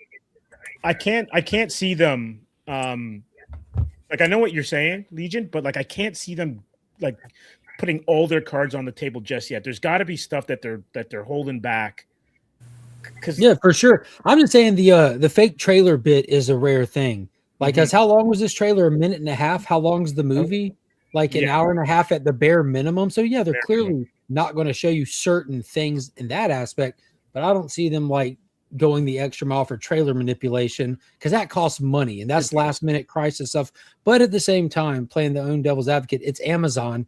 They've got Amazon money. So this movie doesn't even have to financially succeed in the theater to be a success for them and us getting more. This is the same studio giving us Voltron and He-Man in the same year. I bet they're planning Thundercats if this thing streams good. Like this is about the MCU's dead. What's next? They're like, can we hit this? The same people that have abandoned MCU, we can get them all with good 80s movies. Like, let's get them all back on board. Let's get them. Let's get Gwildor and Orko having fun doing something together. That might be kind of fun. And they have Bond too, right? So they have a lot of things in their chamber. Yeah, they have Bond. Yeah, they've been going through a lot of legal disputes and troubles with that, but luckily those have been going on long enough that it killed some bad idea shows. So hopefully we just get. They just need to cast Aaron Taylor Johnson already, and let's just get to it. I'm down with him. He's good. He's good for me. And he's old enough now, like let's get to it. We can have him for a while. Don't make the mistake of whoever they cast, don't make him too old, right? Exactly. He's never going to be Bond. Well, he shouldn't never going to happen. Yeah, like James Bond in the second movie is already wanting to retire. I'm like, why am I watching this? If the guy doesn't want to be James Bond, I don't want to watch this. That's why you don't like. They're never going to cast anybody good. The reason is because you wish it, right? It's one of those because you wish it. Oh, it won't happen. I don't know. I was screaming for the DC to cast Aaron Pierre as Jon Stewart for a good year before they started doing casting on that. And they didn't hear me. I don't think for 1 second they heard me. But man, if the stars didn't align, and we had a huge celebration over on my channel when that announcement happened. Let's not go there. I mean, right away, Green Lantern series is based on Earth. Come on. That's where the character's based, homie. That's where Green Lantern happens on Earth. What? Sector 2814. 1-4. Yeah. No, but okay. A lot of Hal Jordan's big adventures take place on Earth, but just as many of the great ones, especially when Broderick was drawing it back in the early 90s, take place in space. Like many great Green Lantern adventures are off planet. You can't cry foul for a Superman book being on Earth when he goes to space. I mean, it's just, of course, there's the element to it, but you can take Green Lantern anywhere you want to take him. Legion, I'm glad you brought that up. I'm glad you brought that up, Legion. It's not to cut in RR, but I want Superman off Earth. Like, yeah, it'd be great at this point. Yeah, give us some off Earth. I don't want to see Lex Luthor anymore. Like enough. Oh, I've had about 17 great Superman movie ideas, but we'll save those. They have a chance that you're going to fumble. We'll save them for another. We'll save them for another stream. And for the record, I have zero interest in this Green Lantern show, like zero. I'm hyped for it. But doing Brainiac, if the half of this, like the only time Brainiac should be on Earth is because you failed to stop him in space when you tried earlier in the movie. Right. I don't know. I mean, one of the absolute best Jeff Johns stories, Superman Brainiac, that you could adapt that comic straight up. Exactly where they go to Brainiac. Right. Yeah, but where does it finish? So Professor Zoom, we did talk about this. We're speculating that it starts off on Eternia. It'll go on Earth for a little bit and then comes back. And we did sort of address he's not going to be hanging out with Tila as kids and getting into trouble and adventures and stuff, and Duncan kind of scolding them and all that. So, but they might do something with it. We'll see. We have to see. We don't know how long he's, because in the trailer it's suggesting that he knows that these things were all real. So I'm not sure if Marlena wiped his memory or something, but there's lingering memories of Eternia and he just can't piece it together. And he's trying to find what pieces are lost in his life, and that brings him to the sword. Like, we don't know exactly how it's going to work. Also, too, I think Brainiac from completing the Palantir database. That's amazing. Yeah, see DC Store too. It's like Tolkien. Yeah, I think. Dreaming about his home, so he has some residual memory or something like that. We're gonna get an opening montage of Eternia, and then him wake up to the dream kind of thing. That probably. There probably going to be some flashbacks too. There's the voiceover though. In the initial voiceover, he talks about the fantastic things and says, "Where I come from, they're real." Right. Yeah. So he knows. Doesn't that imply that he actually knows where he comes from? Yeah, I think that he does. It's just he just doesn't have all of the memories of it. He doesn't know how to get back or exactly the circumstances. Yeah, or if he's a reliable narrator, you don't know if they magic him to send him to Earth. Right. For sure. Take some of it away. Don't know. That's true. There's Duncan, Man at Arms, in ungroomed or whatever, but he'll get the mustache because we saw him with the mustache. I was like, who is this homeless guy when I saw it? You could see people are saying that I can't tell if this is King Grayskull or if that, but King Grayskull or whose ever head is just blowing up to pieces. Now, I did hear that Dolph Lundgren is in this, and if he's King Grayskull, that's just the greatest thing ever. If that happens, that'd be a nice touch. He should be in it. He should be in it. And I would definitely have Gwildor and Orko doing something, maybe playing some weird magical board game or something. He's going to get the cosmic key. It's the most unique key in the universe. It can open a doorway to anywhere. Precisely. And he win, apparently. They just kind of throw that in at the end. Yeah, wasn't that so good? Oh, that's so good. And you just sent her back because she asked, but then he already did it. Oh, what a great movie. Mm-hmm. Dan is here. Come on, Dan. Is he the voice of it? Yes, that's He-Man's voice. Okay, so let's. All right, this shot. Oh, if I could get a good. His suit looks awesome, man. Idris Elba's the right guy for the job on that one. Come on. I think I took. Hold on. Did I take a screen? I thought I'd taken a screenshot of this separately, but there's a lot of guys in the back here. I tried to play it for 1 second just to pause it and I missed it. Okay, so in that back shot where they're walking. You can't say back shot. Back shot. Back, I don't know, whatever. In that shot where they're walking, the back shot, why not? Sorry. Don't worry about it. Joe's in the let's not dig into it. Okay. Let's not dig into it. So in the previous segment, there's a shot where all of the characters are walking. I have comic issues. Has money shot either. Hold on. Leave that one out. Legion, have you been interviewed by I Have Comic Issues? What's up, Bryant? What's up? Have you been interviewed by I Have Comic Issues? Yeah. Okay. Me and Bryant go way back to his early days on YouTube. Okay. Oh well, sorry about that. I have comic issues, but you managed to get through it. So You know what I want Idris to say? Brian's good people. I got books over here. I gotta send them too. send me my books. I want Idris to say, tell Eternia we back up or something like that. Make a wire, analogy, some kind of quote. That'd be. I never watched it, so I don't know the. The Wire. Yeah. Or we're canceling the apocalypse. Could say that. Good. That they should cancel it. I'm not in favor of that. So okay, so so if we're looking at, I guess, He-Man, if we put He-Man in the front, we've got Man at Arms, we have Fisto, Battle Fist. I don't know what they're going to call him. I don't know what rights they have. Fisto. He's credited as Fisto. Is Fisto? You've got Ram Man. Ram Man is there as well. It's very clear he's got the armored head thing. And then Mechanic has the you could tell it's Mechanic because he has the triangle eyes, the upside down triangle eyes. That's Mechanic for sure. And there's a lady who's on the other side. I don't know who that is. And actually, you could see the battle bones, which is the carrying case, which I have. I should have brought that out because I have that. Or no, did I pack that? I may have packed that one up. But so you could see a lot of great guys there. There's the thing, Sean. There's the collector. See, it's exactly it. Okay. This is exactly the toy. So that one's very easy. I just didn't remember the name because I never owned this one as a kid. Yeah, look at that. That's a new toy, though. Like, it's based on the design from the old Filmation. From the Filmation, yeah. Thing that looked like that, yeah. Oh, so this isn't an old... See, I wasn't sure. Wasn't sure. It's in Secret of the Sword as well. And it's in the Origins... the Origins toy line did it, I think. Yeah, the Origins toy line made it brand new. Yeah. Yeah. No Stratos. I know I love Stratos. He'll be there, I'm sure. Or they'll talk about the Avions and all those guys for sure. So these are Eternian troops. There's Skeletor troops there too. Oh no, there's Skeletor troops with a Skeletor rib troops cage design. Yes. Kind of thing. Yeah. Yeah, they're Skeletor troops. Sorry, they're Skeletor troops. No Huckleberry Hound. He's not. Oh, here you go. Here you go.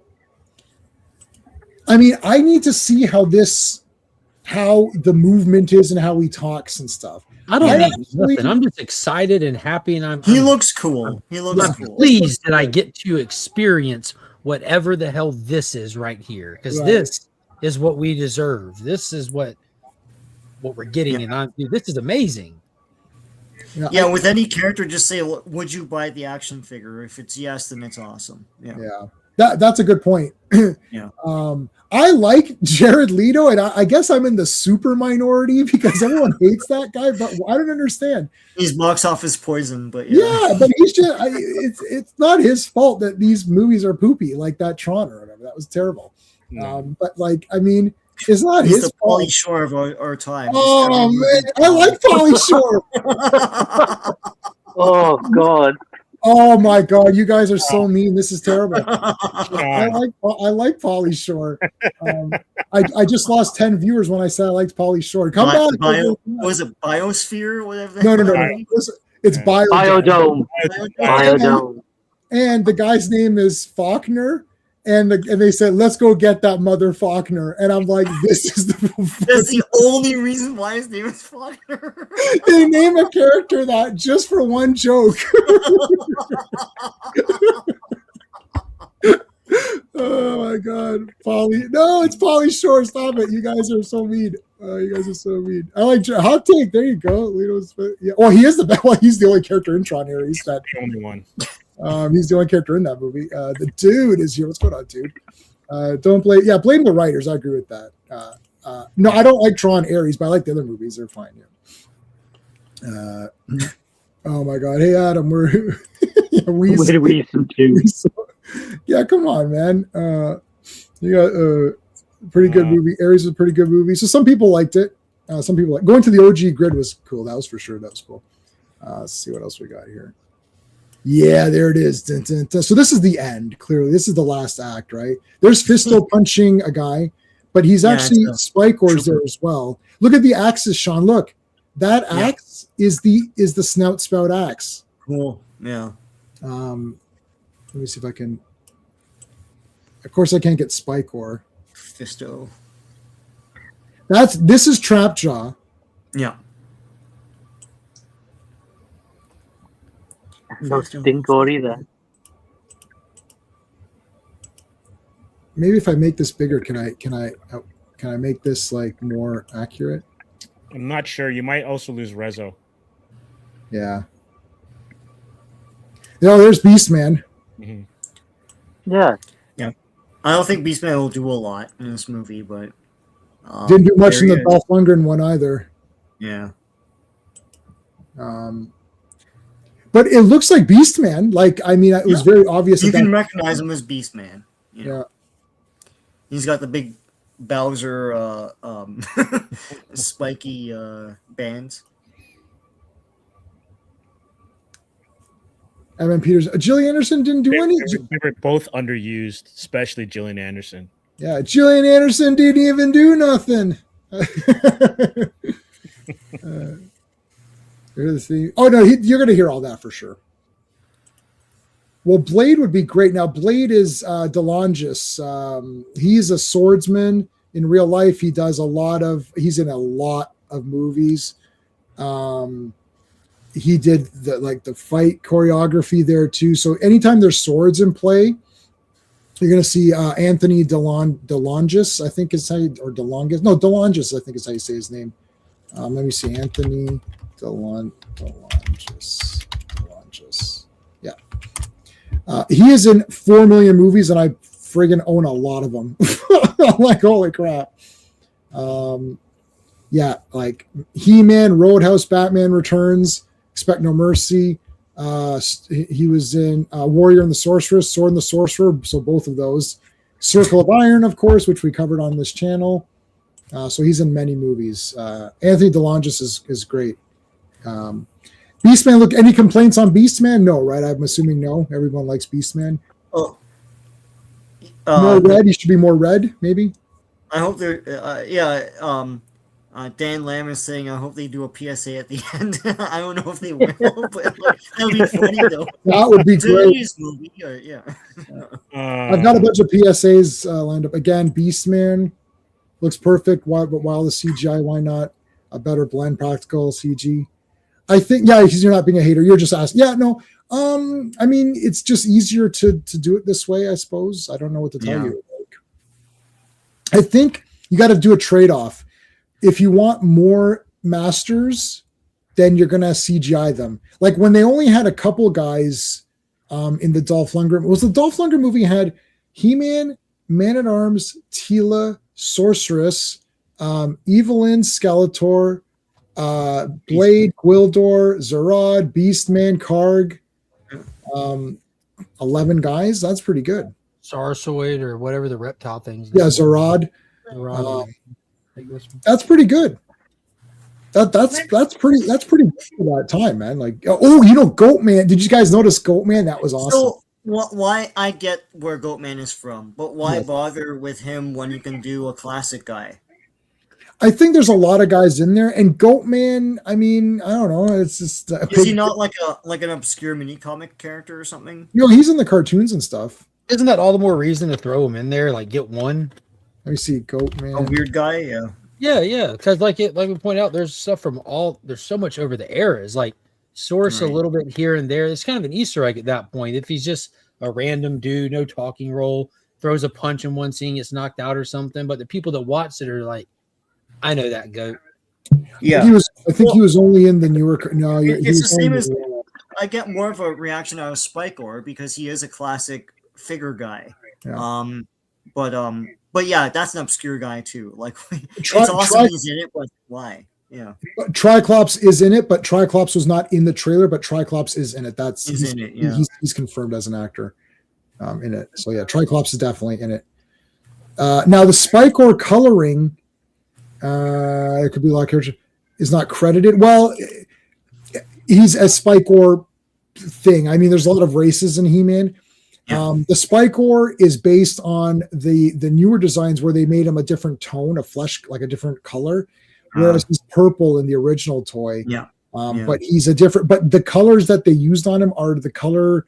I don't know if it's the whatever. I don't know if it was like an Origins, but like an offshoot of the Origins toy line. There's so many toy lines that even I have lost track myself. But I like Goatman. I'm glad he's in it. That's kind of neat. There he is. Okay, there's Evil Lynn from top view. It's Evelyn Alison looks great. Sorry, Sean. It's Alison Brie. Alison So, Brie Evelyn- looks good. Oh, hold on. There's Man at Arms jumping with the big. He's got the club, so that's cool. That's the. Club. What's he attacking? I cannot tell. Yeah, I cannot tell what they this need is. more color on these vehicles to make them more distinctive. All right, there's the eye. Oh man, come on, that is cool. I don't care who. So you my are. nitpick is, I think he needs to. He said it too quickly. Yeah. Agreed. It should be like, I have the power, and not like, I have the power. It's like, oh yeah. We're critiquing syntax now. That's how good this trailer was. Let's go. Yes, I know. No, he'll say it. Golf said it better. There's no getting around it. I mean, of course, but like, she has the white hair. Yes, that is very good details. Yeah, the collector. That's right. No. I don't think that was the collector though. We saw the collector earlier, but was that the same vehicle? Maybe, I don't know. I'm not sure about Yeah. that one. Yeah. But the collector's in it. That was confirmed. We saw Him it already. attacking a vehicle at all is cool. So, Yeah, that's neat. Yeah, Evelyn's hair is great. She's got the thing. Imagine if Tim Curry did Skeletor. Oh, that'd be have to make a sequel of Faker. Yeah, that'd be awesome. There's so much they can do with a sequel if they wanted to. I don't have any pretenses they'll make one, but Oh, it'd look be at cool if that. they did. That's great. Depends if this one succeeds. If it makes money. I hope it does because I'm a He-Man fan and I would like to have it. And I hope it succeeds in a way that doesn't tarnish He-Man. Like it succeeds and people kind of like it and think it's cool and it doesn't piss off the OG fans. That's what I'm looking for. So I did an unscientific calculation. Oh, good. So the MGM channel that has the trailer, there's other channels that have the trailer.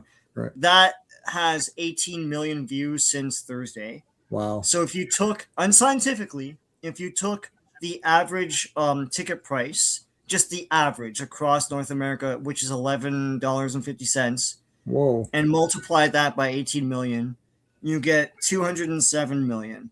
So Can I bring up in the 3 biggest days. thing with this? It doesn't have to make a single dollar in the theater to succeed. This is an Amazon movie. Despite it saying MGM, Amazon owns MGM 100%. Mhm. Yeah. They made a $250 million Christmas movie. That's the budget, not marketing. The budget, $250 million for Red One, starring The Rock. They released it in theater for fun and said if you have an Amazon subscription, you can come watch it for free. Just show them your subscription; they'll give you your ticket. That movie made $180 million in the theater. They greenlit the sequel within a week of its release on Amazon because of how many people viewed it on Amazon. This is a movie made for streaming that's getting a theatrical run. We are good. I guarantee it. I didn't mind Red One. It was all right. It was kind of One neat. was a blast. What a great Yeah, Christmas that was movie. all right. I thought it was going to be Christmas was trash. And my awesome, wife and I were dude. like, well, let's just watch it. It was good. But I think we're lucky in a sense. Like this is where the streaming stuff, for all of its negative side effects, this is where it wins. Because like back in the day, it was easier to project this stuff because you had physical media sales. You can make a third of your budget in the theater, but then the Blu-rays and the DVDs can dominate, and they're like, there's the rest of our money. We'll do it again. Now it's based on the streaming thing, and we don't have like the hard data to be able to look at, but they do. They have their data. Yeah, that's a great 2000 cartoon is. And it only works when the streamers own the studios. Yeah, when exactly. they were separate, then it was impossible to have it work. Exactly. God, look at that. Dude, look at his hair. Yeah, that looks good. This is definitely the Mouth of Snake Mountain. That's cool. I'm happy that one of the things that the Dolph Lundgren movie did that I really liked, that I thought was even a positive, despite people saying, well, I don't like this and that, is giving troops, because Hordak had troops and Skeletor needs troops, because that way He-Man can kick the shit and destroy stuff, and not because I don't want him to kill Beastman or something, right? Like, like I want him to fight guys and he can kill these things because they're just like, they're probably zombie troops or something stupid, right? He definitely kills this guy right here in this trailer. Yeah. And this guy, you know what the sad thing is, that this guy had a family and he was poor. He was only working for Skeletor because he got laid off and came. It's just terrible. It's just a terribly sad story. Anyway, did you know remember in Austin Powers, there's a deleted scene where one of the random guards that Austin Powers kills, they show his entire backstory, and he's like going to work. He's like, "Oh, I've got to punch in and all that," Yeah. and then he just gets killed by Austin Powers. It's like this big sad moment. And then in the movie, Austin Powers is making fun of it. That was very funny. I thought they actually, I think they did keep it in the movie, but I actually thought that was a really funny part. Just looking at He-Man, it's on. This is another thing. It just looks surreal. It's kind of that uncanny look. It's hard to believe that this is happening, like that accurate looking. Look at the snakes behind him. Look at his chest plate. Yeah, that's cool. It's not hair, but his tunic's like fanned out. Yeah, it's like a comic book panel. Yeah, this looks good. This looks great. Good. Yeah, this looks good. The most unbelievable thing in the whole screen is you have a red cursor on your computer. That's it. I use red as my format. I used to use green, but Masters of the Universe, pretty good font. Oh my god, good font here. I think that's a good modernized, good, pretty good font. Yeah. So that's good. And then of course there you go. Look at that. The opening of the Snake Mountain head. That's really neat. It's like they're filming the actual toy and just CGI'd some lava behind it. Yeah. No. This isn't the toy. The Snake Mountain toy did not look like Snake Mountain. Bro, look up the Snake Mountain toy. It most certainly has that snake at the top of it sticking out. What, the new one you're talking about? Or? Are you talking about the old Snake Mountain looked nothing like the cartoon. Yeah, this looks like the cartoon. The original one had nothing. Yeah, the original. Look up original Snake Mountain. It's kind of awful. Castle Grayskull's a slam dunk, and thing that snake was designed by Filmation, and then they added it to the new one. This that should be what Snake Mountain is. Yeah, this looks much better. Yeah. This actually looks better than the original toy for sure. But the newer Snake Mountain looks awesome because the newer Snake Mountain incorporated the Filmation Snake Mountain. Yeah, and that's not that's not the old one. Is that the new one? Yes. Yes, the new one. So that's the new one. The old one did not look like that. Like look up vintage Snake Mountain or something. It had like a microphone where you could talk we could talk. It had nothing to do with it. You know what, Mark? Hold on, Mark. You know what's great? Mark, you should check this out because we've seen these already. Look up yeah, it's I don't even think that I think that's like an add-on or something. But yeah, look up you know what's there's a great video of this guy talking about how Snake Mountain is evil and it's satanic, and he's trying to talk through it. He's like, oh, and I was like, I remember seeing that like on TV. I'm thinking that sounds cool. It's like I gotta. No, he was having fun playing with it. That's what sort of broke his sermon about it. Like Mustafa, yeah. Fold up, yeah. Mount State 2000. It's 2002. Snake Mountain was pretty good. Yeah, that was good. I don't have that one, unfortunately. Sorry. To be fair, He-Man actor, his normal build is twink size. His bulk he's ever been. I mean, he looks good. We kind of talked about the physique or whatever. I think he's pretty good. All right, here we go. We got the same artist who did Natalie Portman for Thor: Love and Thunder. Did what with Thor: Love and Thunder? Sorry. Well, no, but Natalie Portman's physique was enhanced for Thor: Love and Thunder, and not with steroids. With CGI. So who knows? I mean, it could be real. It might not be. Doesn't really matter as long as it's in the film. Mm-hmm. Yeah. That's the folded up version, of the Snake Mountain. Yeah. OG Fright Zone had the puppet. Yeah, and which everyone lost. Everyone lost that puppet. I wish he had straps. I don't know. It's just irking me that he doesn't have a harness. It's just weird to me. Well, maybe that's casual Skeletor. Like that you can casual mode there. And later on, when he has to actually go into battle, he'll get the strap. Yeah. He just finished a tough day at work. He's come home, take his boots off, take his straps off, and just sit down and enjoy some chaos magic with the family. Look, he's fighting without the straps. Come on. Strap up. Oh, there you go. Got the cross again. That's cool. He's got that's a deleted scene. That's a deleted scene. He actually high five Skeletor and they team up in this one. That'll be the J.J. Abrams. Oh, I subverted your expectations. You thought it was going to be a good movie. Ha ha ha. Yeah. Well, that's the question though. Is the team behind this, the creative team? What kind of credits have they got? I mean, I know the director's got some animation credits, and the writers have some animation credits. But is there any are there any big credits behind the creatives who are bringing this to life? The writer, it's a writer team, but one of them's got a lot of really good credits. The Spider-Verse stuff, some Godzilla stuff. Yeah. So the director did Box Trolls. I thought that was pretty good. Bumblebee, that was okay. Missing Link. The guy who wrote Shang-Chi and the Legend of the Ten Rings was one of the writers for this. Oh, Paranorman. I think that was pretty good, right? Paranorman was. Oh, the but the house, claymation, right? that was really fun. Yeah, Box Trolls is awesome. I thought that was like I think I saw it in the theater. Yeah, I saw Box Trolls in the theater. That was really neat. Kubo and the Two Strings. Oh, that's a very good movie. Yeah, that's a really good movie. Yeah, that is quite a good film. Bumblebee. Yeah, I guess it's the best of the bullshit movies. Missing Link.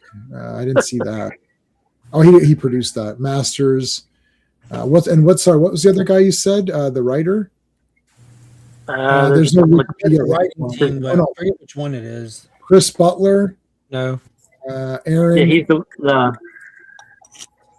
it's David Callahan who wrote Spider-Man Across the Spider-Verse. But he also did Shang-Chi. He wrote your favorite movie, Wonder Woman 1984. So there you go.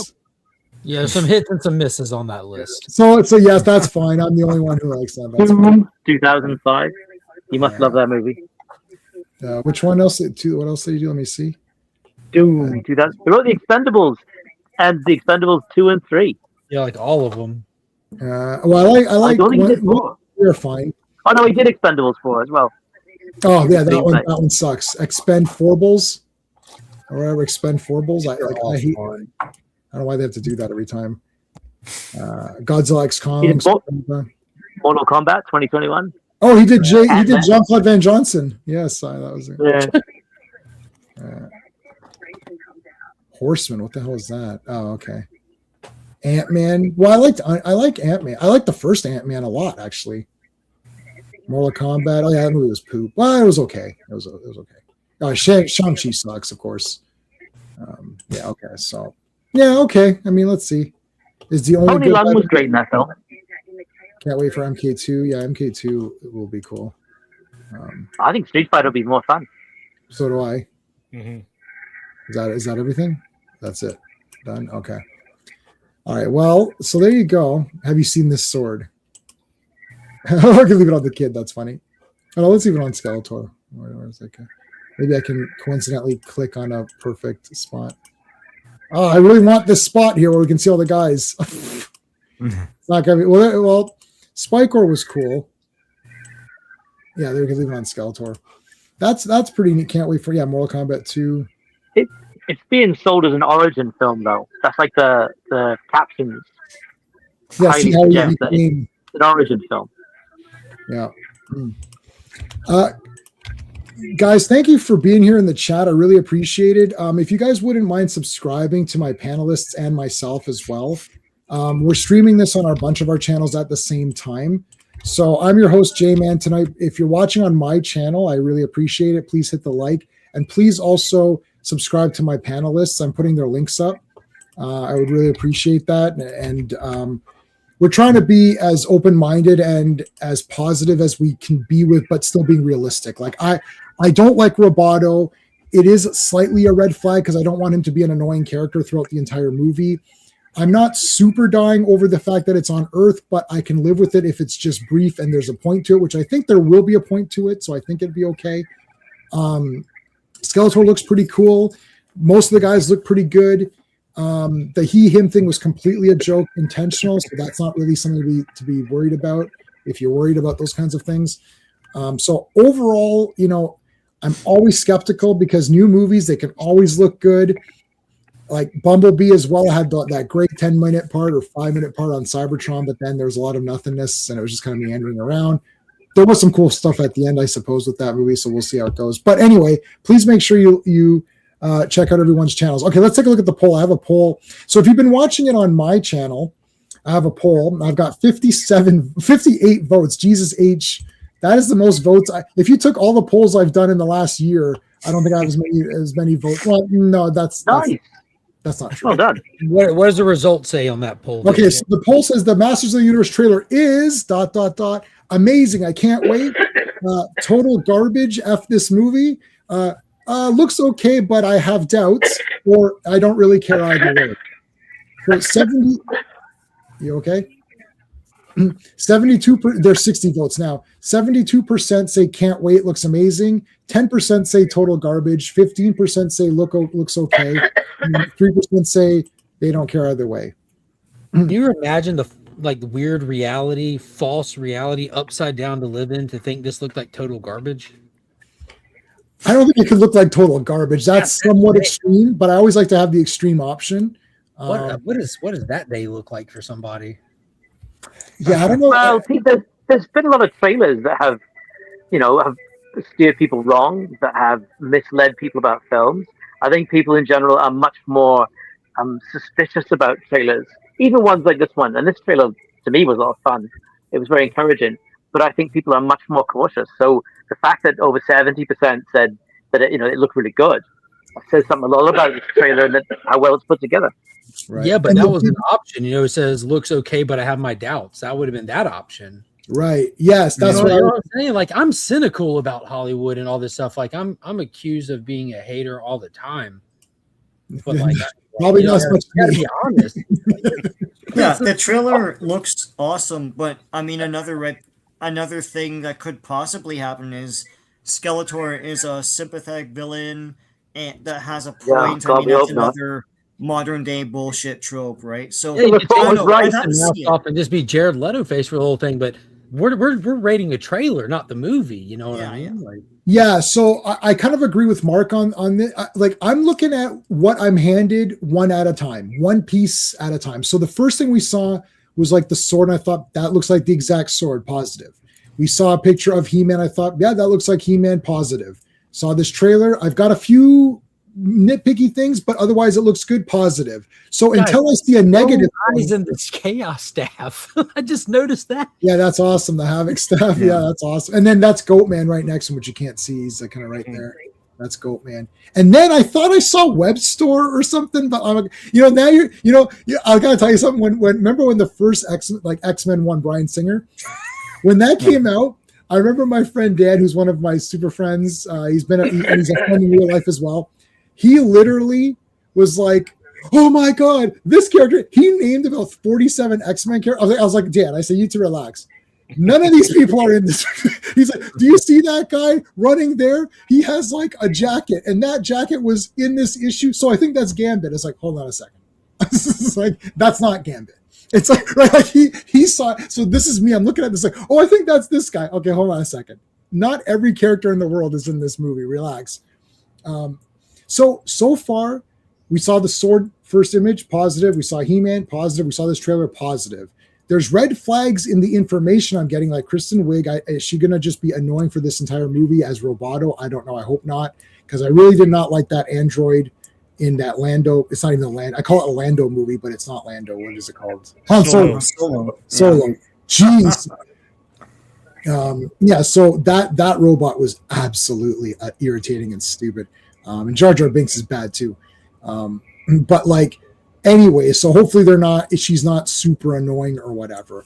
Hopefully a lot of it is on Eternia with all of this cool stuff. So that's good. We got Gavin in Doomsday. Yeah, he's back. Everyone's back. We're all in Doomsday. We're all returning in Doomsday. We will all return in Doomsday. Yeah. Now Doomsday, I don't know about that movie. Yeah. But this movie, so far, what I see, if I see something garbage, I will point it out. Like, I think the difference is that none of us on this panel want to hate something that's based on something we like. So we're starting out in a positive position to say, okay, let's see what we can get out of this. And then we move down. Right? It's like, oh, I don't like that. That's a step down. Okay, well, I don't like this, step down. Well, this looks good, maybe step up, right? So you're constantly in flux with what information you get. If you saw this trailer and thought this looks like absolute garbage, that seems pretty crazy. But I don't know what people see. Like, maybe they saw a few things that I don't know anything about video games. So when I saw the Resident Evil movies, I thought they were all great. And everyone was like, no, the games. I was like, I've played 0 Resident Evil games. I played Joust. and like, and like, Street Fighter and stuff. I never played these storyline games. So to me, it's just Mila Jovovich looking good and kicking ass. And that's all I cared about. Now I could be wrong, same thing with like this. I know about He-Man. So there might be people who are like, well, I don't like this thing. And like in the background here, there's this character and this doesn't make sense. Or, maybe, I don't know. But I challenge people to give me the definition of He-Man, just like Transformers. Like, what is Transformers? Because I saw someone say, well, G1 is 2 seasons, 1 movie, and season 3 Rebirth. That's it. I don't agree with that. Rebirth is not the end of it. Those 3 Japanese cartoons have American characters in them, and they continue, and they're awesome. The comics are G1, and the comics are a completely different continuity. So if you were a comic book reader at the time and too old for the cartoon, and you read those comics, G1 is those comics. There's got to be guys walking around saying that's G1. Like Grimlock is the leader of the Transformers in those comics. I don't know what issue. I would argue G1 started in 2007 with Shia LaBeouf, but that's well, you could argue that, but you'd be completely wrong and kind of insane. You would have to lock you up in the insane asylum. It's like, let me out. Okay, I promise you, it's not. It's like Mark. You're too smart. You're just telling me what I want to hear. I got to be like Dr. Zimmerman in T2. I got you. I know you're just trying to say what you want me to hear. But anyways, it's my Saturday coming to life. It's your Saturday morning. Saturday morning's coming to life. Yep. Pretty sure Skeletor is in Tuesday. Yeah. Maybe Skeletor can fight. What's his name? Doctor Doom, the fake Doctor Doom. I can't Fake Doom or whatever he's called. The fake Robert Downey Doom.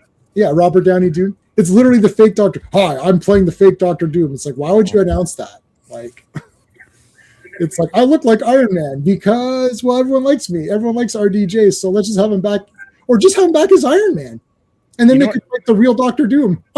You know what ruins it though? When Doom does show up, when Victor Von Doom, Reed's, college buddy shows up, it will be toothless.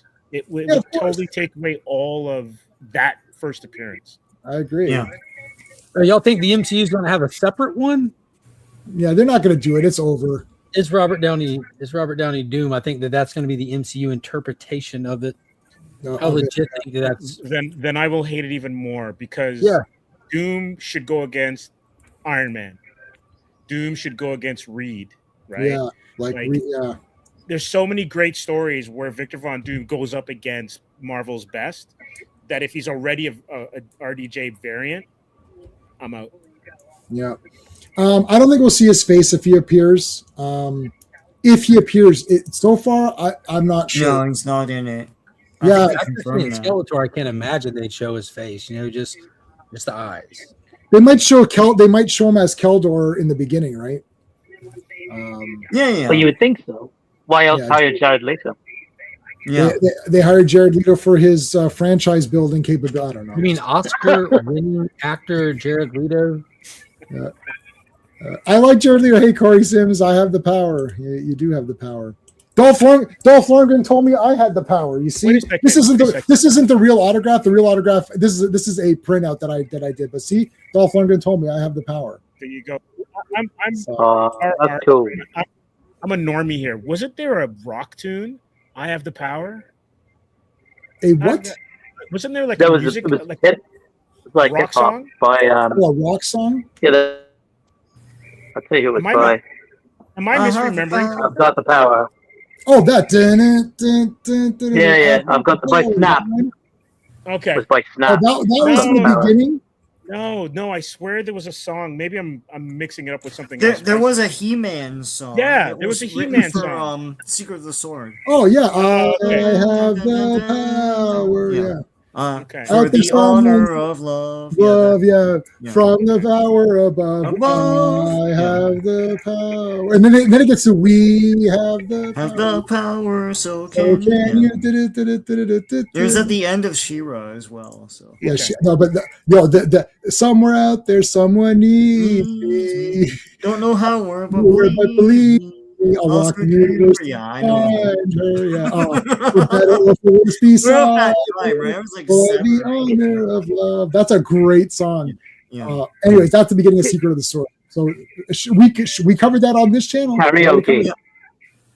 Yeah, that's a great. But I have I've got the power that played in Perfect Weapon, in is what has been called the greatest intro of all of film history, where he's just beaten.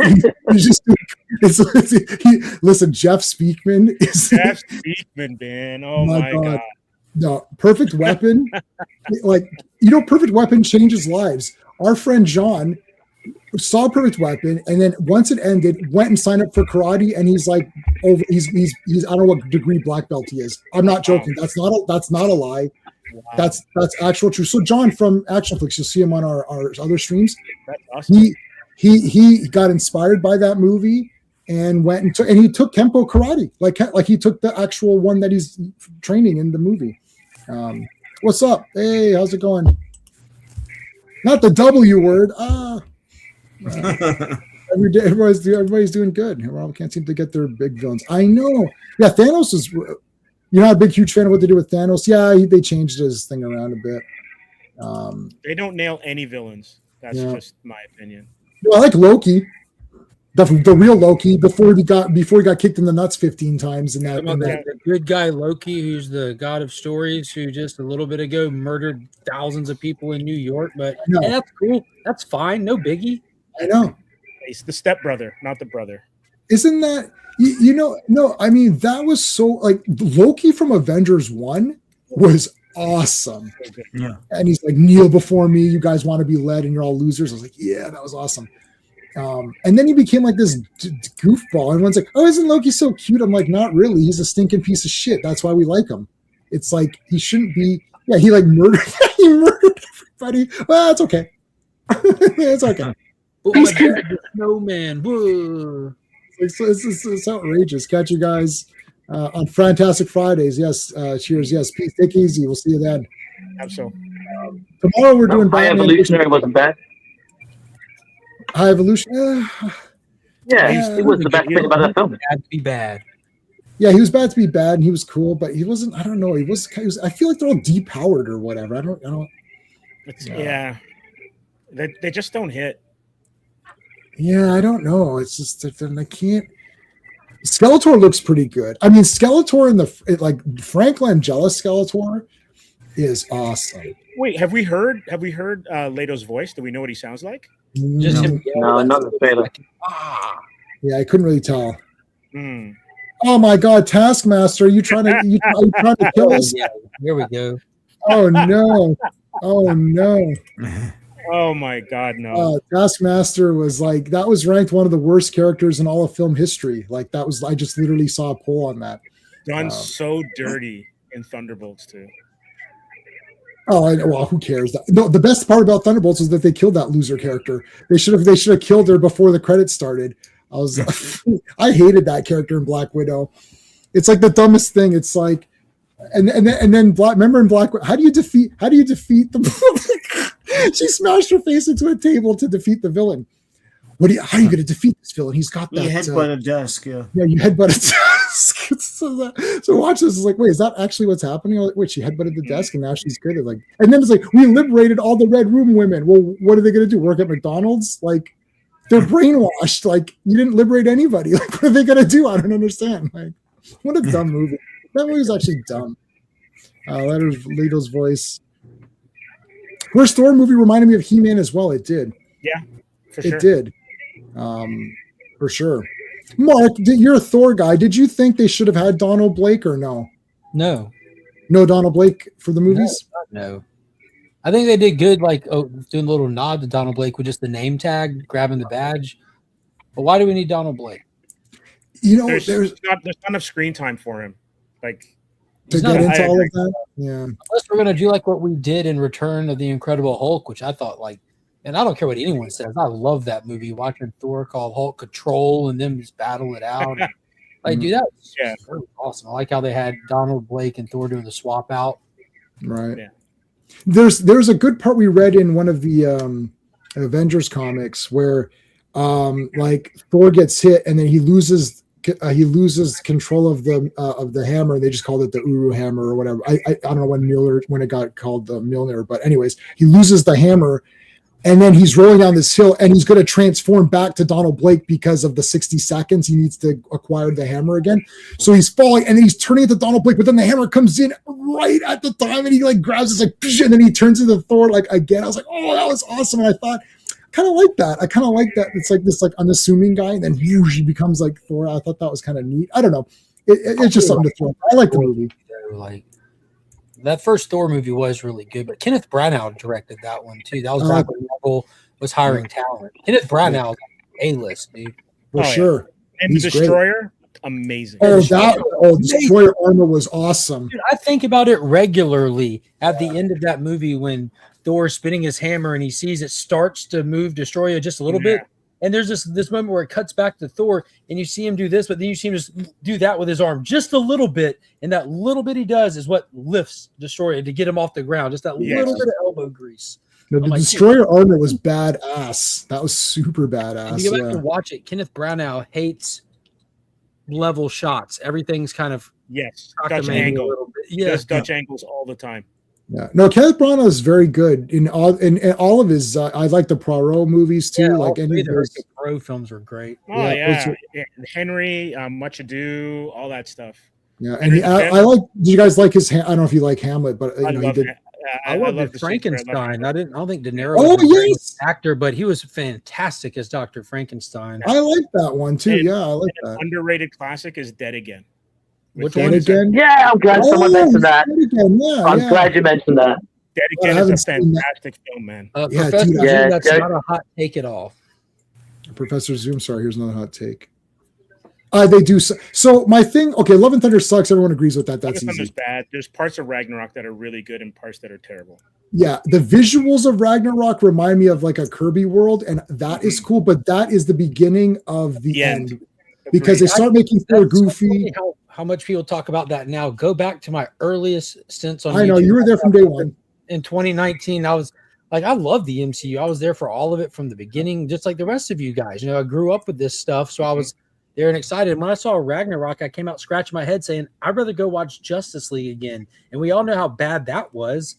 Because I was so mad at how they did Thor, going from this sword and sorcery. I love Dark World.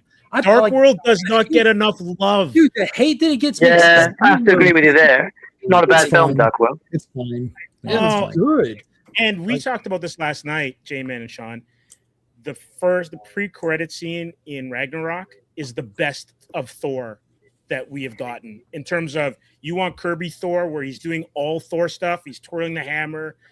It was it. And then after that, absolutely downhill.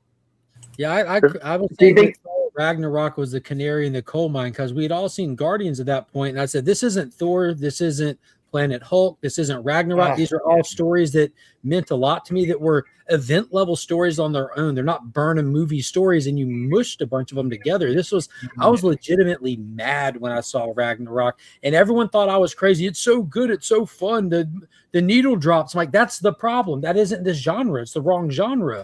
If they do this for all their movies, this is going to go south, and they did. It's exactly what they did. And it introduced Valkyrie, the worst character in the universe. You mean the drunk? Like, I absolutely despise that when entire they start thing. introducing strong female characters for the young ladies in the young. I've got an 18-year-old daughter now, but she was younger watching these things. So one of the first characters you give like these young ladies to latch onto is a bumbling drunk. Exactly. Terrible. It's absolutely terrible. Yeah, no, that movie I struggle with it because on mute, like, it looks pretty awesome. Like, you're like, whoa, this, like, it's a whole new world. And it's like, yeah, but then you're listening to what they're saying and it's just all dumb shit. Like, it's all stupid. And like, all of a sudden everybody's jokey. And then Love and Thunder is a disgrace to the character of Thor for sure. It's a disgrace to every character who's in that movie. One of the greatest villains like of modern times for Thor. And they absolutely punk him. It was Turner? Yeah. Oh, you know what's funny? Thor and Love, dude, I didn't even watch Love and Thunder. And one of the best actors of his generation too. No, but for sure, you wasted Christian Bale. Absolutely. You know what's funny? They actually okay. So I mean, the He-Man, we've done the He-Man stuff. So we'll end in like maybe 10, 15 minutes. We'll close out. So guys, please hit the like. Let's check the poll one last time. 68 votes, 74% say it looks amazing, can't wait. 9% say F the movie, 13 say looks okay, but I have doubts. I'll end it in a minute. There's a problem with Thor Love and Thunder that people didn't really get. In the movie, like a structural problem, like movie problem, like in the movie, the gods are all either assholes, like complete assholes, or they're aloof. They don't care about who lives and dies. So when the god butcher guy is killing the gods, the first ones he kills, he's killing guys who are assholes. You're like, yeah, but these gods suck, so who cares if they die? Yeah, the audience is with him. The audience is with the guy. And then I'm like, so he's not a villain. So he's not a villain. So I'm sitting there. Sean and I, we all see all these together in the theater. And listen, just to tell you this, this doesn't matter, but Sean and I are day one, IMAX, best seats, like every time. I buy the seats, and I see every movie, whether it looks good or bad, or the trailer looks like shit. And I do not review any movie that I do not watch in the proper way. We saw Marvel's day one. I saw Marvel's day one. No, I'll watch it because all these characters are in it. Yeah. So okay. So I'm proud I never paid to see that. Well, that's fine. No, but hold on. But you're not reviewing them. You're not reviewing them. If you see a review on my channel, I saw it the real way. I didn't see it through whatever means necessary. I went to the theater in the best possible viewing experience, usually the first day, if not the first showing on some of these. I'll go first. Opportunity you have to like it before before you just get inundated with BS when you're completely disconnected, no distractions. You've put forth effort to go watch it. You've traveled, you've paid. Like that's your best opportunity to enjoy it. The movie will never be better than that moment. The only one I've seen opening night when I would have seen it before the rest of the world because of time difference. I saw the midnight screening of No Way Home, and that was quite an experience. I mean, let's say what you want about the first act of that film, and it doesn't make a lot of sense. But that was quite a good experience, given that the audience cheered when the extra Spider-Man show up. So that was a lot of fun. But otherwise, I'm not reviewing films, so I take your point, J-Man. Anyway, you were saying about Ragnarok. In your private life, you can do whatever you want. But I'm just saying, if you're reviewing, same with a comic, I buy the comic and I show the comic. I'm like, look, you see this comic? Let's talk about it. I know Mark shows the comic. Like, I'm showing the comic. I'm not reviewing it because I just feel like whatever, getting it how I can and then saying shit. Yeah. It's good to know someone's still buying that. No, I'm just joking. Yeah. Defenders of the Earth. No, so that was the thing with Thor: Love and Thunder. That Sean, you liked Space Ghost. That right? is a great. Yeah, it's awesome. Yeah. Space Ghost does not get enough love. Yeah, all the Hanna-Barbera updates have been phenomenal. And Thundar's coming. Thundar's coming out. First, it just came out. So I'll definitely get. Anyways, so that was so. Besides Thor and Love and Thunder being complete trash and a crap, but even the story you're watching, like, well, this God Killer guy looks, or Butcher or whatever. I don't know this character, but he looks cool, and I like Christian Bale, so I was like, okay. But then I was like, well, these gods kind of suck. What they should have done was supposed to be like, because they're praying to the gods and they didn't care. What they should have done was pray to the gods, and the gods do grant it. Like maybe the gods say, yes, we'll provide water. Like there's like some community that like, we need our water, and the gods are like, F you, ha ha ha ha. What if the gods say, we will grant you water, and then he kills them? Because once he kills the god, then the god can't provide the water to the people, so then they die. So then you're like, hey, you just killed that god. He was supposed to help those people. Okay, screw you. But he's killing gods that were dicks. And then you see Zeus and them are like, well, Zeus is a complete moron. They're dicks. Yeah. They're dicks and idiots. It's like, well, who cares if they die? So I'm like, is this guy the good guy? You're just mad because the MCU Zeus did not invite you to the orgy. No, God, that was so stupid. And Hercules, man, what a loser. What a loser in that movie, too. They smallest Hercules ever. Yeah. Hey, hello, Tune. We got a lot of I'm sure he'll be in Doomsday. Yeah. They might as well have. There's still good news with Thor because that little teaser trailer thing they did. He's regal again. He's praying to Odin, but they're just doing that to make you forget that it's Thunder coming to the movie with him. There's that little. That little punk kid or whatever. He's still there. Still cross my fingers to upgrade live. The guy. Oh man, I just got the Guyver on 4K with the soundtrack. The part one, Mark Hamill. Part two, Dark Hero is better. And I've got the anime, of course, for the Guyver, but part two is badass. when he pops his blade, and then the other guy comes, he's like, It's like this big. He's like, oh shit. The Guyver's like, yeah, I'm fucking done. Like, I'm dead. I think he rips the thing out. That was awesome, man. Yeah, Guyver's awesome. That's a great series. The 4K. I gotta watch that again. All right. I guess that's it for the He-Man stuff. And well, you don't do anything on YouTube, right? Really? Not in English. Not in English. Okay. So Mark, what do you have on your channel lined up? Tomorrow I have my weekly wrap up live stream at Weeks End. Then I just have content throughout the week. Every Tuesday I go live for New DC Day. That's a fun stream. A bunch of people over there talking DC Comics. 2 p.m. every Tuesday. Weekly giveaways on that show. Just be present for your chance to win. Then just stuff through the week. Okay. Awesome, guys. Make sure you're subscribed up. Steve, what do you got going on Comix Asylum? We've got BVS 170 tomorrow. Oh, yeah, that's tomorrow. Trying to get your horse up there. Antennas go up. I'm like, look. No. That's my BVS. Yeah, so I'm going to be with Sean and J-Man tomorrow, and we're going to deviant Lex Luthor. Yeah, the paternal that I've. I wasn't aware that he had such leanings. So we're going to checking that out, and then I've got Travis Gibb and his crew from Summit Comics on Wednesday, so that should be good. All right. Sean and I, so that's my channel. If you're watching from me, thank you. Please hit the like, check out everyone else's channel. Sean and I are going to come back here tomorrow for Batman versus Superman 170. So we're going to read 170 together, Batman and Superman Volume 1 online together live. Then we're going to pick a winner. Monday is Earth's Mightiest Mondays. We cover 4 Avengers comics. Tuesday night, TerraVision. We're doing 976 Evil. And we're talking the War Room on Wednesday for Expendables Part 4, that crummy movie. And then every Friday is Fantastic Fridays. Do I have, let me see, do I have a, what issues next week? 171? Are we on 171 already, Sean? I think so. Yeah. Yeah, so Friday will be Fantastic Fridays where we're covering 4 issues of Fantastic Four. Sean, what do you have going on outside of our... So I'm on all that stuff except for TerraVision on Tuesday. On Tuesday, I'll have a Superman 127 video with the first appearance of Titano, like the big ape with the kryptonite eyes. And I hope to do more videos after that through the week when there is no streaming on my channel. Okay, awesome. All right, so we can stay on for a little bit more. I just want to get everyone's things out there before we end, because then at the end it's a scramble. Toon Juka, anyone have Yes. the MLT? Of course. Yes. Sean and I have a shit ton of Awesome. them. Yeah. And we're going to cover them. That big super. I have a stack of them too. No, I got the real ones too. So do you. You got the real ones. Yeah. So Haven't you done some already? I reviewed some of them, Yeah.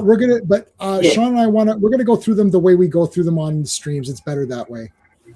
So Sean and I both have the massive collection, and I have it on digital, so I can share the screen and go through it. Yeah. So yeah, but Toon, I kept showing these, but like I've got original film cells from the cartoon. So like I got He-Man and Beastman. Nice.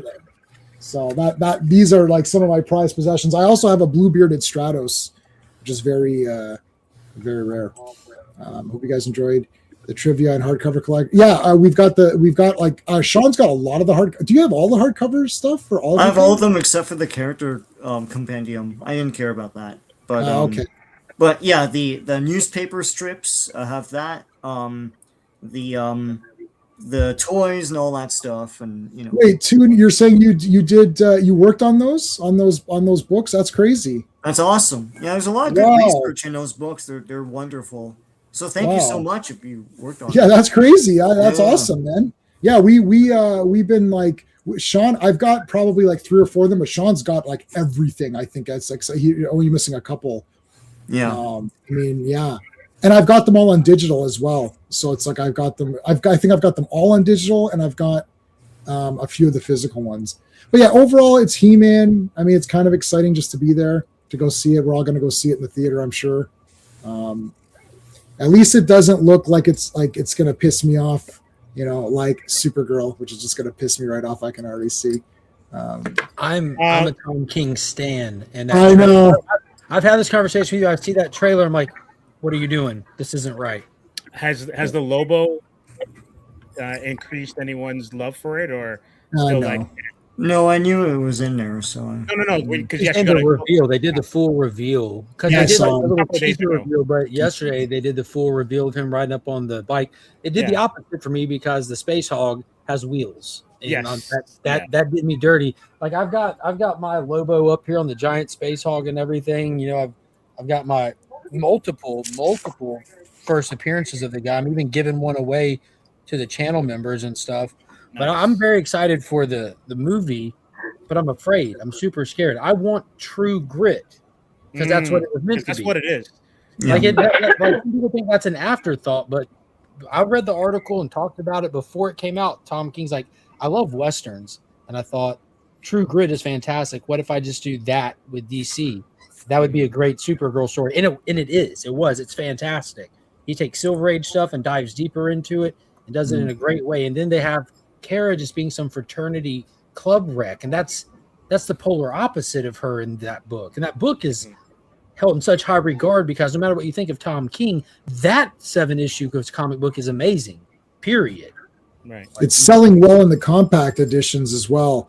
Yeah. But you know what? They're not going to adapt. Like whether or not I like that story or not. Yeah, I've got the floppies of the first 3 or 4 issues. We've talked about this. We've established y'all got to go back and reread it, especially you, Sean.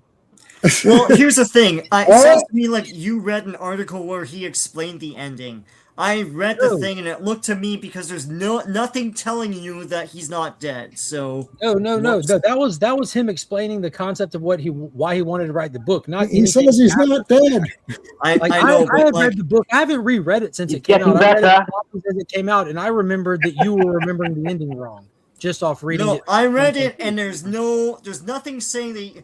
What you explained it, but you explained it with words that aren't in the actual comic. So I feel like I read something where he explained the very it. next panel, you have the guy making noise, showing you he's not dead. She just thumped him in the He head. didn't make any noise. We've done this, He does Sean. this, but he could do that dying. We've done this, Sean. We can do it again. Pull up the panel. Right. I have it. It's just drawings, and he does this, and The he could whole be dead. purpose I don't of the know. story is that Ruthie learned. Yeah, no, he said straight out. Hey, in Steve, have you interviews read he it, wanted, Steve? He wanted No. it to be ambiguous, and it is. So there you go. Okay. This, I mean, this looks like he's dead, to be honest. He's Like, dead laying, as he's laying But the there thing dead. is that, no, he's not dead because Tom King says that Hold on, in let's- something else that's not this comic. I haven't seen where Tom King said it or something else in the comic. She thumps him in the head and walks off, and he grabs his head. But maybe grab his head because Right. it's hurt and then he dies here. Look, what's he doing here? Maybe if you want to read that into it. If you read the rest of it in context of the story, the fact that she didn't kill him is literally the whole point of the scene. Like going into I the know, scene. but then why does she say that Supergirl killed him? Yeah, that's in the beginning. That's throughout the comic, throughout the entire thing. Maybe that's So- metaphor. so what Kill- is- Is kill- that I was Supergirl? thinking that, Steve, but All right, for context, I don't that's wanna like get in the middle of that's it. like a 90. For You- context, that's like a you- 90-year-old woman in her cane thumping this man in the head. It's you know what I'm saying. This All isn't a right. warrior himself executing him. weak. It's a little old lady that's like, get Well, off my lawn, kind of. Hold on a second. Okay, hold on. I hold on a second. Why is it ambiguous? Is the question. Yeah. It What- wasn't to anybody until I met y'all, and I've talked about this book for but years. this, No, but but if we- even sorry, yeah. go ahead. No, look, if you get hit in the head, you're gonna grab your head, and you don't die right away. So he's like, "Oh, my head," and now he's dead, and they walk off. he's Yeah, dead. you should read the book. hate I that you can't spoiled read, the though. ending. I have to admit, I can't read. It's like, is that true? Everything but the reading part. Okay, regardless of all this, what J-Man said is correct. They're not going to adapt this properly. Sure, yeah, they're not So- going to adapt it, Yeah, so we don't know what they're going to do with this. right? We This already, is I mean, she's already a frat girl thing, and as you say, like that's not really what it is in the comic. and I don't like At that. all. I don't So- like that. Yeah, What it is in the comic could be good if I didn't read it all. I read the first 3 issues and I just thought, it wasn't for me. But it could be good in there. But James Gunn is not going to, because he could see the way she was acting goofy and stupid. I'm like, all of his characters act goofy and stupid. In the Superman movie, we'll say this really quickly. When the Justice Gang, I've said that, I don't think Marco, we've talked about it, but like when the Justice Gang showed up, I would have liked Superman to take charge a little bit. Like, okay, you do this, let's work together and subdue this thing. But they give him like the side eye, and they're kind of looking down on him like, well, this sucks. Like, to me, that's the filmmaker not liking Superman. That's the way I'm interpreting it. His, because they put the Kingdom Come S on him. He shared some like cryptic Kingdom Come stuff along the making. In my mind, that was the Kingdom Come influence on him. Instead of having the next generation of kids, like this is the next generation of idealism, and they were looking down on him for his unsubjective morality, and that they're scoffing at Superman. That was kind of, in my mind, not a one-to-one, but a comparison to that same concept we saw in Kingdom Come. I wasn't the hugest fan of that aspect of it, but I expect Guy Gardner to be like that. Mr. Terrific's too smart to be like that. But this is the thing. Mr. Terrific, and people like Mr. Terrific is not a killer and an idiot either. So like, he's a good person. He's like one of the smartest guys, especially this incarnation. Is he not a good person? Mr. Terrific is a teetotal badass, and I would argue the second smartest person in DC, not the third. Yeah. And he will put somebody down if logic dictates it. He's not a murderer. Don't get me wrong. He's not a murderer, and he doesn't. He's going to get the job done though. Like, right, but he doesn't disrespect. He doesn't disrespect Superman. Like, the first time you meet him, he's trying to kill himself. Even Professor Zoom, you answered your own question. If he's a good director, he can't be a one-trick pony. a one-trick pony is not. If it's a good trick, it's a good trick. Like, I'll give you that. Like, you might get tired of it. That don't make it bad. And I hate to beat a dead crim, but if you go back one page before that last page that we joke about there, and I'm largely teasing you. I don't really care. Then this page is them taking him out of prison and saying, go up one more panel, far right, taking him out and letting him know that he served his time, he's free, and he gets thumped on the head for begging Ruthie for forgiveness. He served his time, doesn't mean she forgives him for what he did. Thump on the head. But this looks like there's blood squirting out. Major thump. Like, you're gonna have to talk to Bill Quest Everly on that one, not Tom King. Like, look at this. Like, that last scene reminds me of the end of Unforgiven when Moody's burying. I can't remember who he was burying, but at the end, Morgan Freeman. Like, that's a very. If this is a Western, he's dead. By the way, the guy who just because I need to tell you guys, the guy who directed Salute of the Jugger wrote Blade Runner, Unforgiven. He wrote Unforgiven. So this is a solid list. Right. Hold on a second. Hold on. Let me get. I can't. Salute of the Jugger. Hold on. I have to get the guy's thing. Hold on. Because I just love this movie so much. Hold on. David Webb Peoples. His name is Webb. Okay. So he wrote Blade Runner, Lady Hawk, Predator, or like co-wrote or whatever, uncredited. Unforgiven, 12 Monkeys, Soldier with Kurt Russell. That's a badass movie, right? I'm telling you, this movie's a winner. Like, I promise. But anyways, okay. So let's see. Yeah, I think the point. Well, 2 points. Number one, why is it ambiguous? Just say what you mean, and then everyone can be like, wow, that was a good story. Instead of, wait, what happened at the end? I don't know. And even if this is good and this is selling well, and people, whether I like it or not, or whether Sean likes it or not, this does sell well, and people want these issues. I know just because it's a movie, but people like it. The DC Compact has sold everywhere I've gone. I've seen it either just like I go the one day and I go the next day, it's gone. Like I go to the bookstore. Sorry? In December 2025, the top 10 selling graphic novels were all from DC Comics, and that's a combination of paperbacks, like the Absolute stuff, as well as stuff like I think the Court of Owls paperback was on the list. Supergirl, Woman of Tomorrow, the compact edition.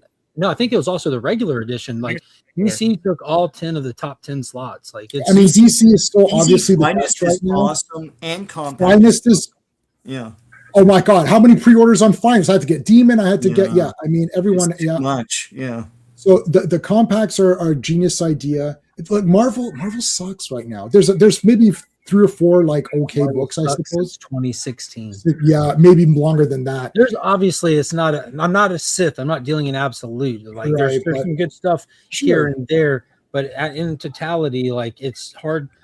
I've been a lifelong Marvel fan my whole life. Yeah. And it sucks when I want to pick up okay, this series is starting again. I'll grab number 1, hope the new creative team's good, and I hold out for 16, 17 issues, and then finally throw in the towel, and it's got to the point where I don't even pick up the number 1s anymore. I pull Hulk, I'm not breaking my run.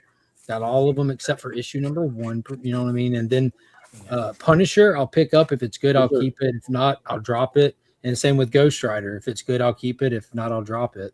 I like the red. We lost Benjamin Percy on Ghost Rider, and the new one sucked, so I dropped it. But Benjamin Percy went to Punisher, and the new Punisher is good. I read the red band, and I thought that was kind of neat. Where Yeah, that's Kingpin Benjamin controls- Percy. Yeah, that one's good. That's the only Marvel comic I read. That's literally the only one. And yeah, and I read Fantastic Four. I read about 5 issues. I'm like, why am I reading this? This sucks. It's like, stop it. It doesn't help that Sean and I every Friday, and now Steve's on there, we're reading the real Fantastic Four comics, and they're all The awesome. argument is there's so much legitimately good stuff out there between DC, Image, Ghost Machine, Really Energon true. Universe. There's no reason to waste $4 on a book that you legitimately did not enjoy or in looking forward to the next issue. Because you can't get, if you find all of the ones that you legitimately enjoy, you will not be able to afford that monthly bill or won't have time to keep up with all of them. You'll have to pick and choose. So don't waste money on the ones that you don't get. But you got to get the 2, like Detective Comics, Batman, Superman action. I can't cancel those. They're uncancelable. Yeah, same. I'm not breaking the run. What's the other, a couple of other Transformers, obviously. I have to say, I kind of like the last Batman issue. Batman wasn't in it, which usually means I'm going to hate it, but I kind of like it. Made it better in this situation. I It had this run all night vibe to it, where he's having to be a little bit tricky about how he does stuff and things so that old girl don't catch him. I like The new that. villain was stupid as hell, It's but stupid. the fast-paced nature of it was really fun. Yeah, that was stupid. But it was reminding me of Judgment Night or whatever with don't whisper, don't move, don't even breathe. Have you seen Judgment Night? You haven't seen Judgment Night? Oh my God. Oh, it's Emilio Estevez. Dennis Leary. Dennis Leary is the bad guy. Yeah, getting Junior. Dennis Leary. Oh man, Dennis Leary, and that is fucking awesome. He's like this villain. He's so good. He's like, guys, like you got to keep checking your pants and make sure your dick is still there. He's like, I know it's there. I don't need to try. You're like, what is this dialogue? But like, no, don't move, don't whisper, don't even breathe. What's that one called? Judgment Night. Yeah. It's awesome. It's like one continuous. So like something happens, blah, blah, blah. And it's just one night, the whole thing. It's super cool. That's an awesome movie. But Juggers first, if you're making a list. Jugger, then Judgment Night. Yeah, do I'm in the area where we're like I've been sitting here while on stream, like within like refilling batteries and flashlights and stuff. Because while we're sleeping tonight, we're supposed to have like a big freeze over. And you're getting the crazy storm, right? Yeah. I'm not very confident that it might happen in my area. It might not. It's kind of teetering now. It has. I don't know, the timing of the rain has kind of been pushed back. So if the sun comes up soon enough, like I don't know if it'll have time to catastrophically freeze. Right. We're getting like 25 centimeters. Centimeters, yeah. What does that mean? It's almost a foot. 10 inches. Yes. 25 centimeters, 10 inches. Yeah. It's gonna be it's just gonna start snowing tonight, and then it's just not gonna stop. Like the whole day will just snow. We already have snow, so it's tough to put it somewhere. You're like in a skyscraper, J-Man. You'll be fine. Yeah, I'm totally fine. I don't go anywhere. I stocked up on food. I'm making ribs tomorrow. It's gonna be nice. But there's a kid for dinner tonight. Yeah, it's the whole like last meal. What do I want? I love. Yeah, there's a kid that lives over here. He goes in shorts no matter what the temperature is, minus whatever. He's in shorts. Today, my wife and I went to Walmart today, and he was in pants, and I almost crashed the car. I was like, "Oh fuck, the guy's in pants." Minus 50. Where the fuck are his shins? He was in pants, and we were shocked. But I went to go get. I had Swiss Chalet today, so that's like I don't know what the equivalent is in the States. They don't have anything. They don't have equivalent. Yeah, you know what? It would be probably like old Kenny Rogers roaster. Okay, so something like that. So I went to go, and I came back, and he was in shorts. I was like, oh, thank God. Because I was so scared because I saw him again. He's back in shorts. I was like, nice. He's in shorts. Mark, it is minus 20.